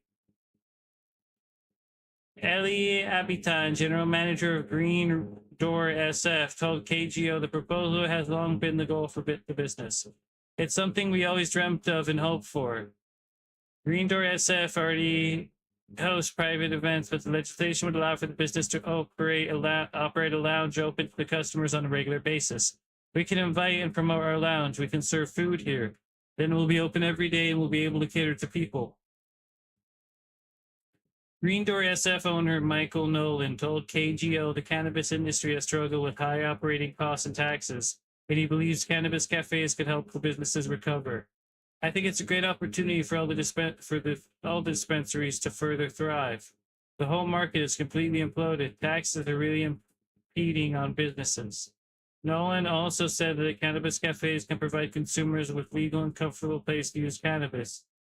It does give the consumer better opportunities to enjoy. They won't have to be out in the streets. They don't have to be in a hotel where there's no smoking.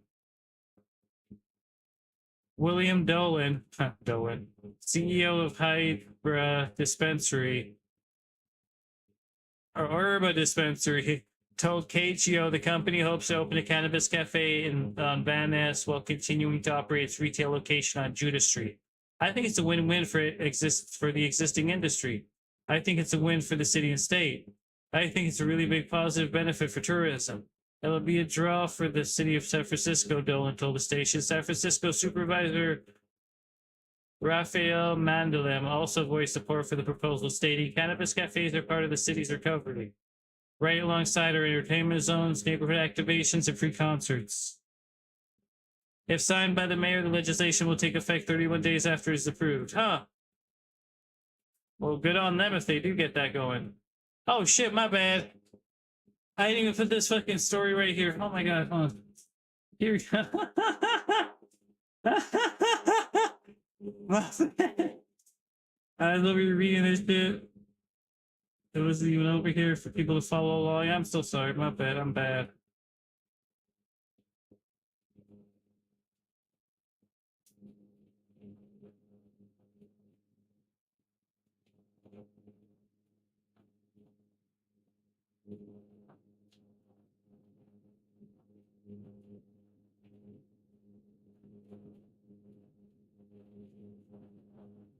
Flood warning sirens.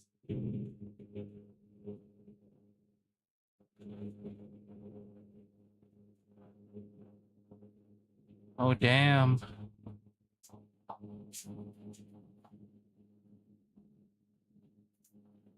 Well, first we have this one.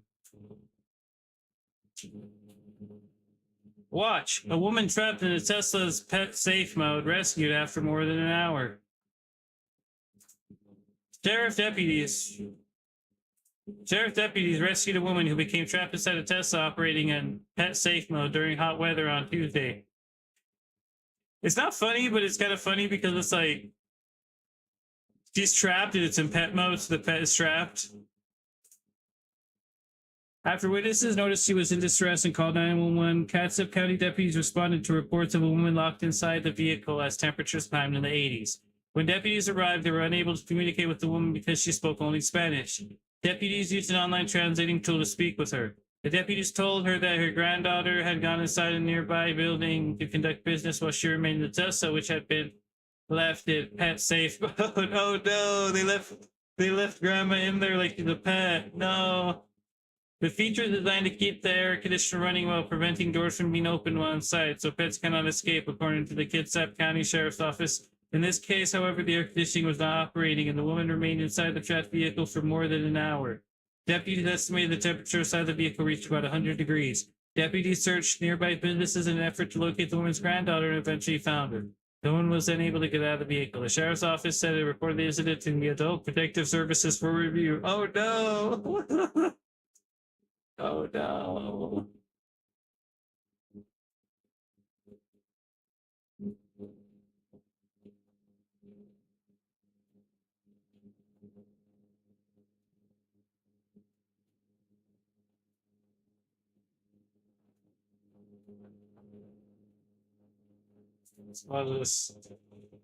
And then we have this one, which is also like, what the fuck? 4-year-old dies after routine dental procedure. Dentist accused of a lethal dose of opioids. What the fuck? Like, what happened? A dentist is accused of causing the fatal overdose of a 4-year-old girl during a medically unnecessary procedure earlier this year, according to Fort Worth Star-Telegram. Chriselle Hemphill was accused of injury to a child causing serious physical harm in the incident that took the life of Aithana Rodriguez Arriaga, according to the police. The procedure occurred on April at Hemphill Dental Practice, Cuddle Kids Dental Care. According to an arrest report, Arriaga's family brought her to the pediatric dentist after a preschool teacher suggested she might have a tongue tie, a condition where a piece of flesh tethers the tongue to the bottom of the mouth. Oh no! Because of her issues pronouncing certain words. On April 1st, Arriaga underwent a frenectomy, or a tongue tie removal. After the procedure, she did not wake up, police said. The fire department rushed her to a local hospital where she was pronounced dead. During Arriaga's autopsy, medical examiners found the opioid Demerol was in her blood at 793 nanograms per millimeter, according to the warrant. They later told a detective that acceptable adult range for the drug was 200 to 500. Oh, yeah. In addition to the large dose of Demerol, which medical examiners said would be toxic to the average for an adult, Arriaga was also given 2 other sedatives and nitrous oxide gas. The blood content of the drug does not reveal the exact dosage taken. The information was also documented in Arriaga's case. Hemphill allegedly administered 30 milligram dose to Arriaga. Another pediatric dentist cited by investigators said they would have given the child a maximum of 10 milligram. Once the child was unresponsive, doctors at the practice tried to revive her, but used the wrong drug. What? During resuscitation, doctors administered flumazenil, which reverses benzopepines. Because Demerol is an opioid, doctors should have administered Narcan, the warrant states. The defendant, oh shit, dude, this is out of control. The defendant could not show investigators where the practice stored Narcan during a search warrant at the crime scene. They didn't even have any. Throughout this investigation, I've learned from Hemphill's own statements and her staff statements and from medical professionals that there was evident neglect on Hemphill's part that led to Aithana's death. Holy shit. The defendant was arrested on July 15th and later released on a $10,000 security bond. Fuck.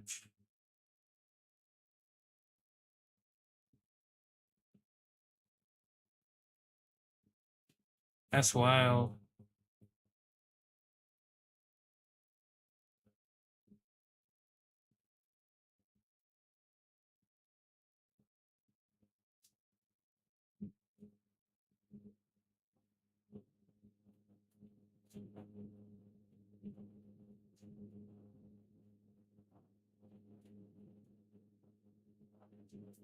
What? They'll let you put anything on Facebook Live, huh? Sheriff's Office. Man arrested for murder after live streaming crime scene on Facebook. A Florida man who is accused of shooting and killing another man in April 2025, then live streaming the crime scene on Facebook, was arrested, said the Lee County Sheriff's Office. In a video post on social media, the Sheriff's Office said, Gedeason Hyacinth was arrested and charged with second-degree murder this week after more than a year-long investigation. The investigation began on April 14th after first responders were called to a shooting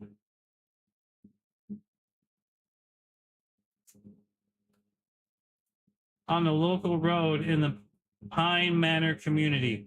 Deputy said when they arrived, Hyacinth was found standing over the victim in the road. At the time, Hyacinth told deputies he tussled with the victim, who was then shot. He was then detained at the scene and taken in for questioning. Investigators said they determined Hyacinth and the victim got into a verbal altercation at the intersection that escalated to a physical fight. Hyacinth, that allegedly shot the victim, began a live stream on the Facebook, recounted the incident, and showed the active crime scene. Holy shit, he snitched on himself in 4K. Hyacinth was arrested without incident Wednesday. He's also facing charges of possessing a controlled substance after reportedly being found with illegal narcotics. Uh-oh. All right, so I saw some of this report earlier. I'm not sure who this girl is. Is she the driver? Kind of cute. I mean, we're totally unbiased. Aggravated vehicular assault, Lily Farrow. An 18-year-old woman is facing multiple charges after police said she struck a pedestrian who tried to remove her keys from a running vehicle while she was unconscious. Now, I saw people commenting about this on Facebook, and somebody was saying that, like, might have been somewhere else. They're saying, like not to defend her, but, like, okay. So I'm just going to finish reading the story. Lily Farrow is charged with aggravated vehicular assault, operating a vehicle under the influence of multiple traffic violations stemming from a July 3rd incident in Blue Hat. According to the police report, officers said Farrow was unconscious inside her running vehicle on Ryan's Way when a passerby knocked on the window to wake her. Police said the pedestrian opened the driver's door in an attempt to remove the keys when Farrow allegedly put the vehicle into reverse, knocking the person to the ground and causing the victim to strike his head. Investigators said Farrow then drove into another vehicle, a tree, a mailbox, and a light pole. I should have laughed. That's funny, though. Both Farrow and the pedestrian were taken to the University of Cincinnati Medical Center. The pedestrian suffered potential serious injuries, according to the crash report. Police believe Farrow was under the influence of an inhalant at the time of the incident. Uh-oh. Was she a bad girl? I believe it. She looked like a baddie.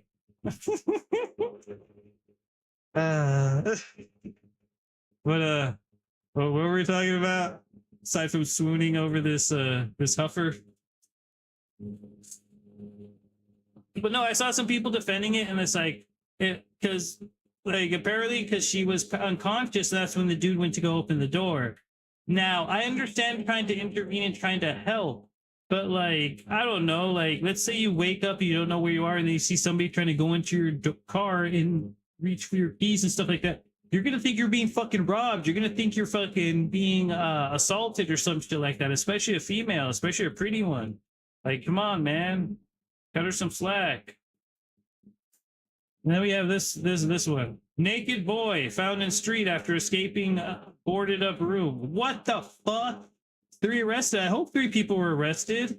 A child found wandering undressed in a roadway led to the arrest of 3 people. According to the Pennsylvania State Police, 3 people were arrested after Pennsylvania State Police said they found a 5-year-old boy naked, walking alone in the middle of the road before discovering what investigators described as hazardous living conditions inside a nearby home. Troopers from the Jonestown station responded at approximately 7:29 a.m. on July 10th to the intersection of Quarry Road and South Lancaster Street in Schwarta Township after receiving a report of a naked child wandering in the roadway per the report. Troopers met with Good Samaritans who had located the child before emergency responders arrived. The boy was taken to Wellspan Good Samaritan Hospital for medical evaluation. Investigators said they identified the child's residence in Swartara Township, where they found what they described as hoarding conditions throughout the home, including trash, hundreds of flies, and limited room to move because of the excessive clutter. According to the report, the child's bedroom had a baby gate attached to the outside of the door frame that was allegedly secured with numerous zip ties and duct tape. Investigators said miscellaneous wooden boards had also been attached above the gate to prevent the child from leaving the room. Troopers reported finding feces smeared on the walls and bedroom windows, a bed covered with food, trash scattered across the floor, and hundreds of flies throughout the room, along with children's toys. Fucking nasty. Police arrested 41-year-old Stephanie Schaefer, 21-year-old Jade Shuey, and 20-year-old Tucker Heege. According to WGAL, Shuey spoke to investigators and reportedly stated the child spent 90% of his day in the room and would sometimes spend up to 3 days inside without being let out. She reportedly added that he was fed through the gate and was typically bathed once a week. What the fuck? But occasionally went longer without a bath. What? Per the report, she also reportedly stated the child would often defecate and smear the feces on the window and walls. He reportedly stated that around 5 to 10 zip ties had to be cut each time the boy was taken out of the room. Investigators said the suspect purchased zip ties in bulk because so many were used. Yeah. All three suspects were charged with one count of endangering the welfare of children. The home will be condemned. Holy shit, they have to tear it down. Fuck me. That's wild.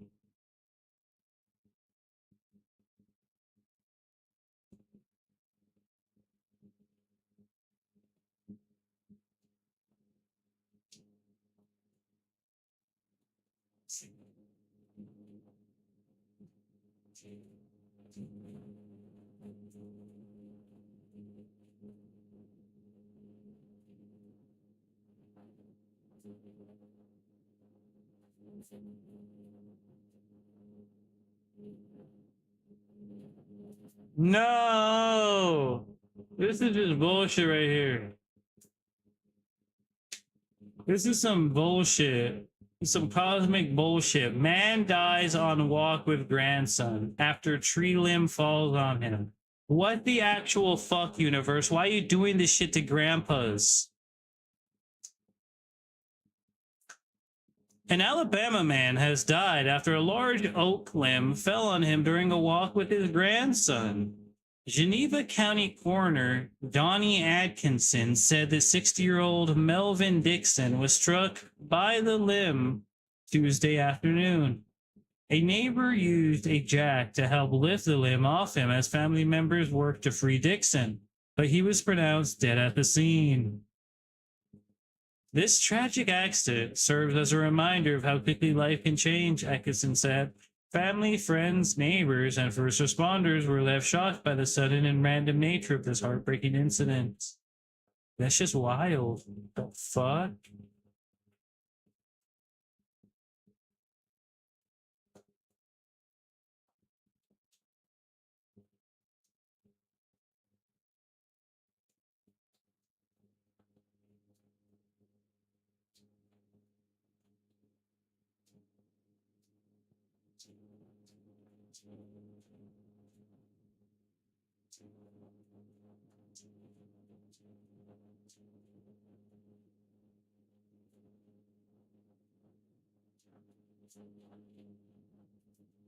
No. You think you've had some crazy arguments? Indiana man reportedly stabbed after argument over cat. Leave the cat alone. An Indiana man was reportedly stabbed after an argument over a cat. 57-year-old Michael Thornton was taken into custody after he allegedly stabbed another man during an argument over a cat on Tuesday. Per the report, officers responded to the roadway in Muncie, Indiana, at around 4:45 p.m. on Tuesday after receiving a report of an individual who had been stabbed. Upon arriving at the scene, law enforcement discovered a man suffering from a knife wound, with the victim having a large laceration from the middle of his back to the right side of his shoulder. Per the station, which cites the court documents in its report, the victim, who was taken to an area hospital for treatment, was reportedly seen in a video saying, "Sir, can you put my cat down? Please, thank you. How about you just leave the cat alone?" The suspect is then reportedly seen holding the man's cat by its neck and dropping it on the roadway, which reportedly leads to an escalation in the argument. The victim then reportedly hearing Thornton ask, "Do I need to put my shoes on?" Thornton then replies, "Yes." Per the report. According to WXIN, the man then walks outside and meets Thornton in the middle of the street where the two men begin to argue. The victim then reportedly attempts to slam Thornton to the ground. The suspect begins to stab him in the back. The knife believed to have been used was located at the scene, the document reportedly states. Thornton was arrested and charged with the following per the report: of aggravated battery and battery with a deadly weapon. He was taken to Delaware County Jail. Holy shit.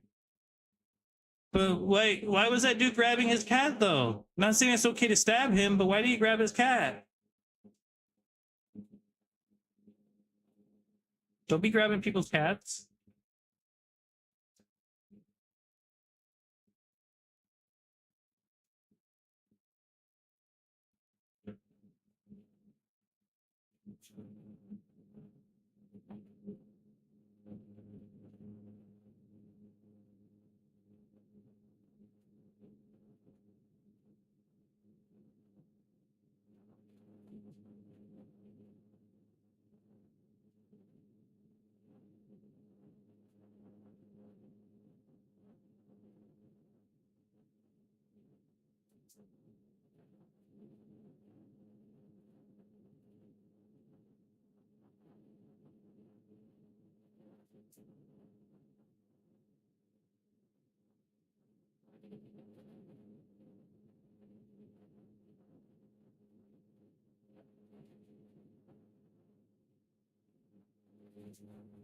Damn, this guy's look is just stone cold. 20-year-old accused of fatally shooting father tells police, I did what I did. Okay, got ourselves a badass over here. Let's see, what's your story, bruh?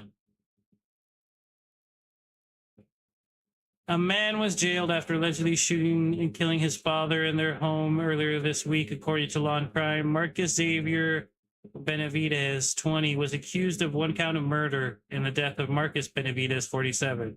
The incident occurred on the night of July 13th at the residence in Corpus Christi, Texas. Police found the defendant standing outside of the residence between the garage and the white SUV. Officers told him at gunpoint until additional officers arrived and took him into custody, according to police. Police found the victim lying in a bed inside the house with a pool of blood under his head, according to the affidavit.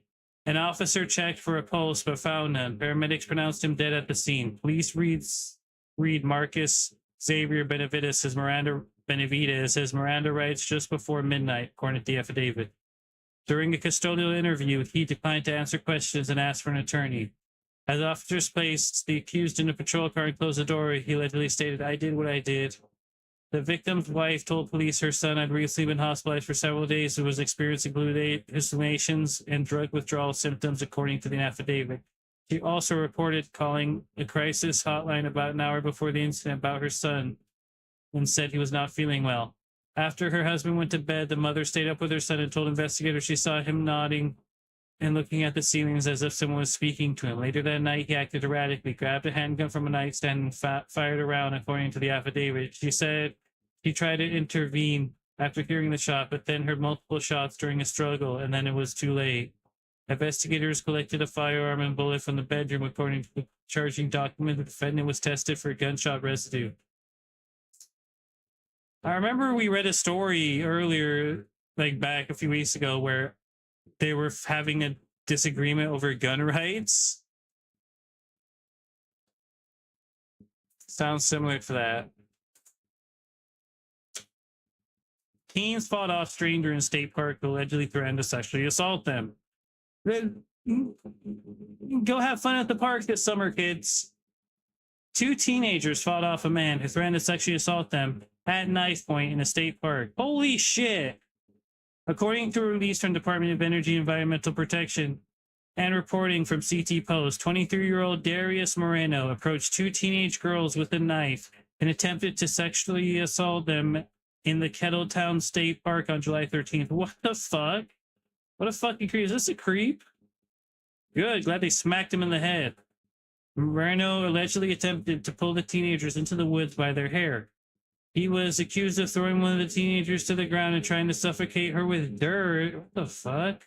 Prosecutors claim Moreno told the girls he would sexually assault them and rob them. One of the girls is so afraid she is going to be suffocated, she gets down in the fetal position. One of the teenagers managed to free herself from Moreno's grasp and started pelting him with rocks until he let go of the other teenager. The pair escaped and contacted other parkgoers, eventually leading to Moreno's arrest. After being arrested, Moreno allegedly said, I'm sorry, and he likes aggressive porn. What? And this was a sexual fantasy for him to rape fucking little girls in the park? What the fuck, dude? What the fuck, man? Moreno did not live in Connecticut and reportedly been living in his car and decided that, like, this dude is fucked up. Moreno is charged with 2 counts of each criminal attempted third-degree sexual assault, first-degree unlawful restraint, second-degree breach of peace, third-degree assault, second-degree threatening. He is also charged with 1 count of each. Third-degree strangulation, first-degree robbery, interfering with an emergency call, carrying a dangerous weapon, and disorderly conduct. Good, throw the book at him. Fucking put him away forever.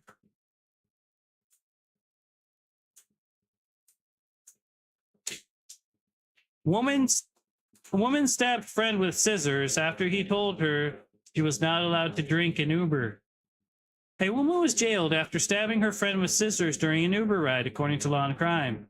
Lynn Marie Zamora, you think your friends overreact, was charged with aggravated battery with a deadly weapon and booked into the Turner Gildord NITE Correctional Center on Tuesday with a bond set at $7,500. According to the arrest report, Zamora and a male friend requested an Uber from a Miami hotel on Monday night. During the ride, a friend's residence, Zamora expressed a desire to drink a beer. Her friend informed her that drinking alcohol in a vehicle was not permitted, which, according to police, irritated Zamora. I don't mean to laugh. This poor man. But she was slightly perturbed. He repeatedly told Zamora she could not drink beer in the Uber, according to the Uber. He didn't say it just once, but many times. Uber's website specifically states drug use and open containers of alcohol are never allowed while using the Uber marketplace platform. It further states that riders should never bring illegal drugs or open containers of alcohol into a car. After being told she cannot drink in the vehicle, Zamora allegedly took scissors from her purse and stabbed her friend twice in the bicep and once in the calf. What the fuck? What the fuck? What the fuck? The Uber driver stopped the car and called 911 according to the report. Dude, imagine you're the Uber driver when this is happening. And like you hear him scream and she's like, ka-cha, ka-cha, ka-cha. Police interviewed both men at the scene. The victim was transported to the hospital where his stab wound was treated with staples. His injuries were not life-threatening. Zamora did not provide a statement and was taken to the Hammock police station. The judge ordered Zamora to remain in custody. Her next court date is scheduled for August 12th. Holy fucking shit, dude. Holy fucking shit. She's got this look of like, what did I do? What would I do? What would I do? What would I do? What would I do? What would I do? What would I do? But you're not telling me what I did though. But you're not telling me what I did. Yeah, I stabbed him. Yeah, I fucking stabbed him. Yeah, it's because he was irritating me. It's because he was irritating me, officer. He didn't need to say that shit. He didn't need to say that. He was doing too much, officer.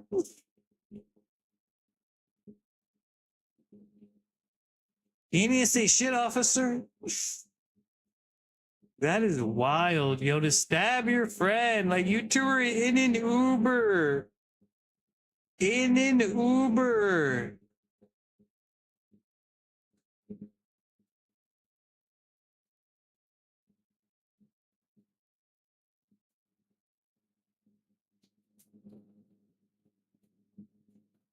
I want to find a feel-good one.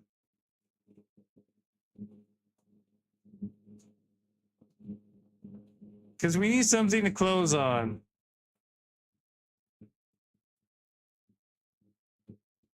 I want something nice.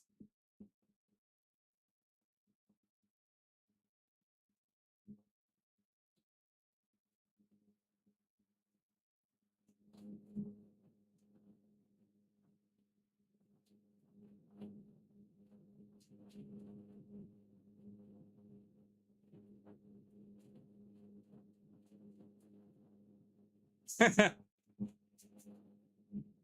right, I got two more stories right here.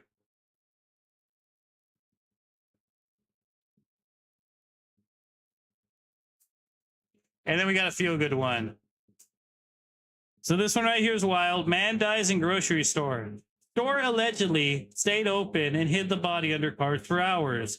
This happened in Los Angeles? What the fuck? What the fuck? That is nasty. This would happen here.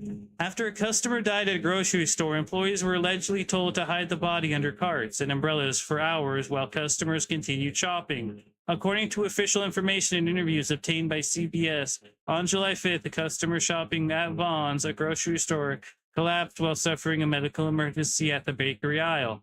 The victim was identified by the Los Angeles County Medical Examiner's Office as John Lewis, people reported. Although coworkers performed CPR on Lewis, it was evident to them that he had died, per the outlet. Instead of closing the store, store supervisor Carson Horner-Smith told CBS that her managers told her and other employees to cover Lewis's body with shopping carts and umbrellas. I'm being called by someone in corporate because they're looking at the cameras and telling me that I need to barricade the body by using carts? Horner-Smith said that Lewis's family was inside of the store waiting to remove their loved one's remains for 4 hours. This poor family is just sitting there. They can't even see their loved one. They can't even touch their loved one. They sat in the store for 4 hours while people continued to shop around their deceased loved one. Wow. So they blocked off that part of the aisle? What the fuck, man? That's crazy. Albertsons, Vaughn's parent company, did not immediately respond to KCBS when asked for a comment. They did, however, share the following to People.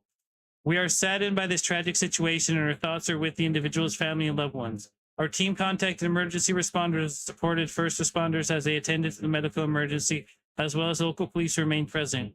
We work closely with medical responders and law enforcement to evaluate each situation based on the circumstances presented. Damn, that's wild, bro. All right, we got 2 more stories here and then we'll wrap everything up.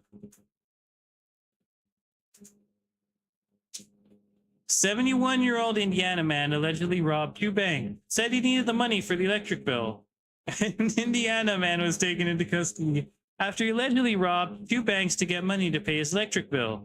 According to WXIN, 71-year-old Calvin Henderson was placed under arrest after alleged robberies that occurred at 2 banks in downtown Indianapolis. The report states that it began when law enforcement received a report of an active robbery at BMO Harris Bank on July 10th. Just 3 days later, police were reported to another robbery at First Financial Bank. A witness at BMO Harris Bank told police that the suspect entered the bank, walked up to the teller counter, claimed he had an account with the BMO, and began filling out a deposit slip. WXIN reported. At some point, he allegedly slid a note to the teller that read, $10,000, 4 rolls, $50, 4 rolls, $20, 22 rolls. This is a robbery. Do not distract your patrons or other tellers, and there won't be no trouble. This is a bank robbery. The teller investigator, the teller told investigators she complied and handed over $640 to Henderson before he left the bank. When speaking to police regarding the incident, a First Financial Bank, a teller said Henderson had allegedly handed her a bank slip that read bank robbery, 4 rolls of $100 bills.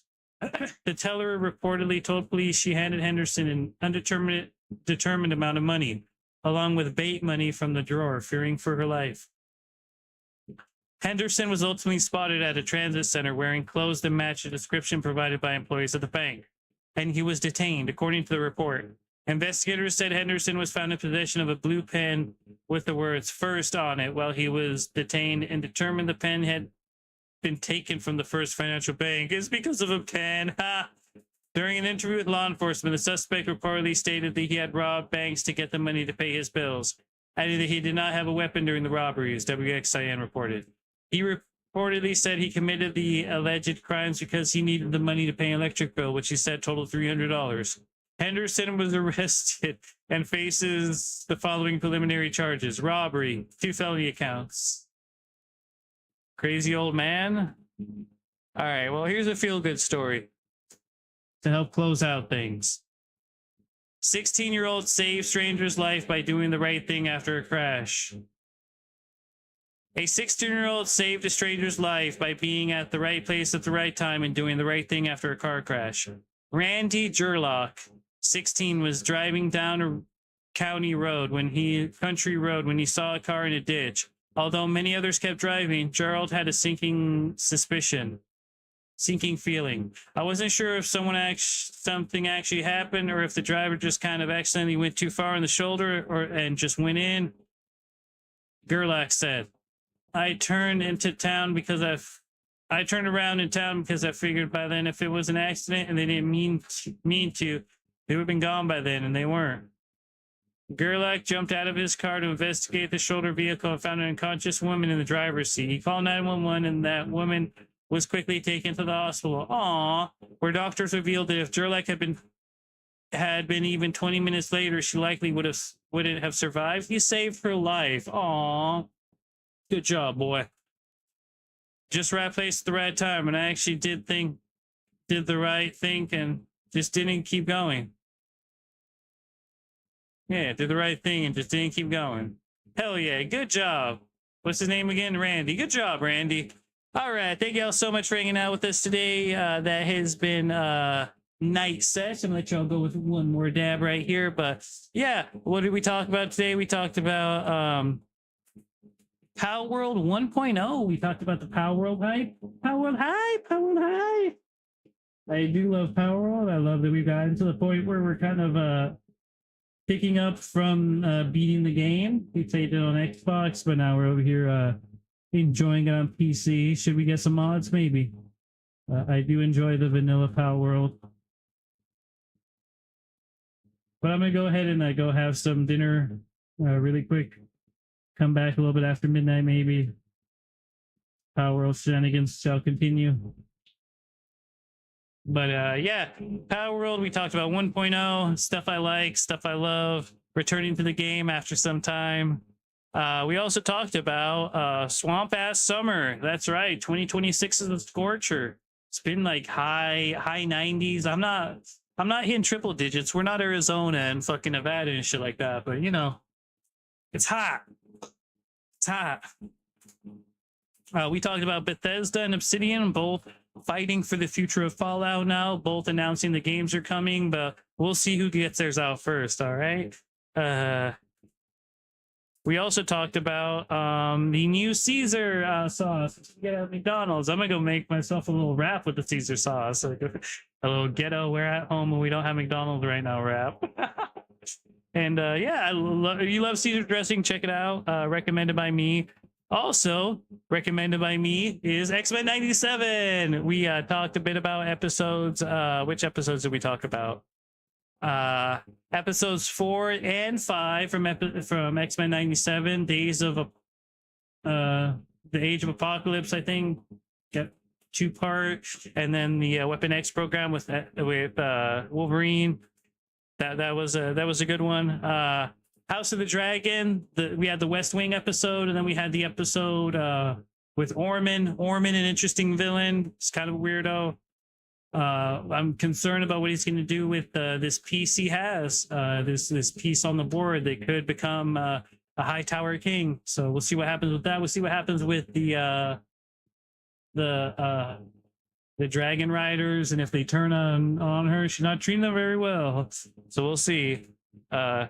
And finally, My Adventures with Superman. We had Superboy Return to the Future. They stopped Hank Henshaw, but there's a different threat that's emerged.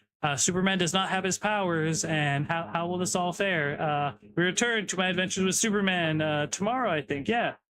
Yeah, like at midnight or something. But yeah, thank y'all so much for hanging out. That's gonna be it for this week's episode of WTF Is This. We also had several stories, real crazy news articles, one of which was the 16-year-old saving someone's life as they drove by.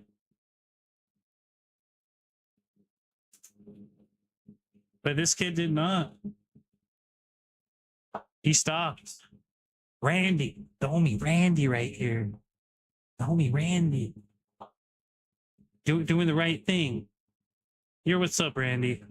But that's going to be it for today. I hope that y'all stay fit. I hope y'all have a good Friday. If I don't see you again this weekend, I hope you have a good weekend. And yeah, Catch you on the next one. Peace. Play us out, Snoop Dogg. Wait, first we need to get some smoke in us. Hope y'all have a good night sesh, good Friday night sesh, and yeah, stay faded, my friends.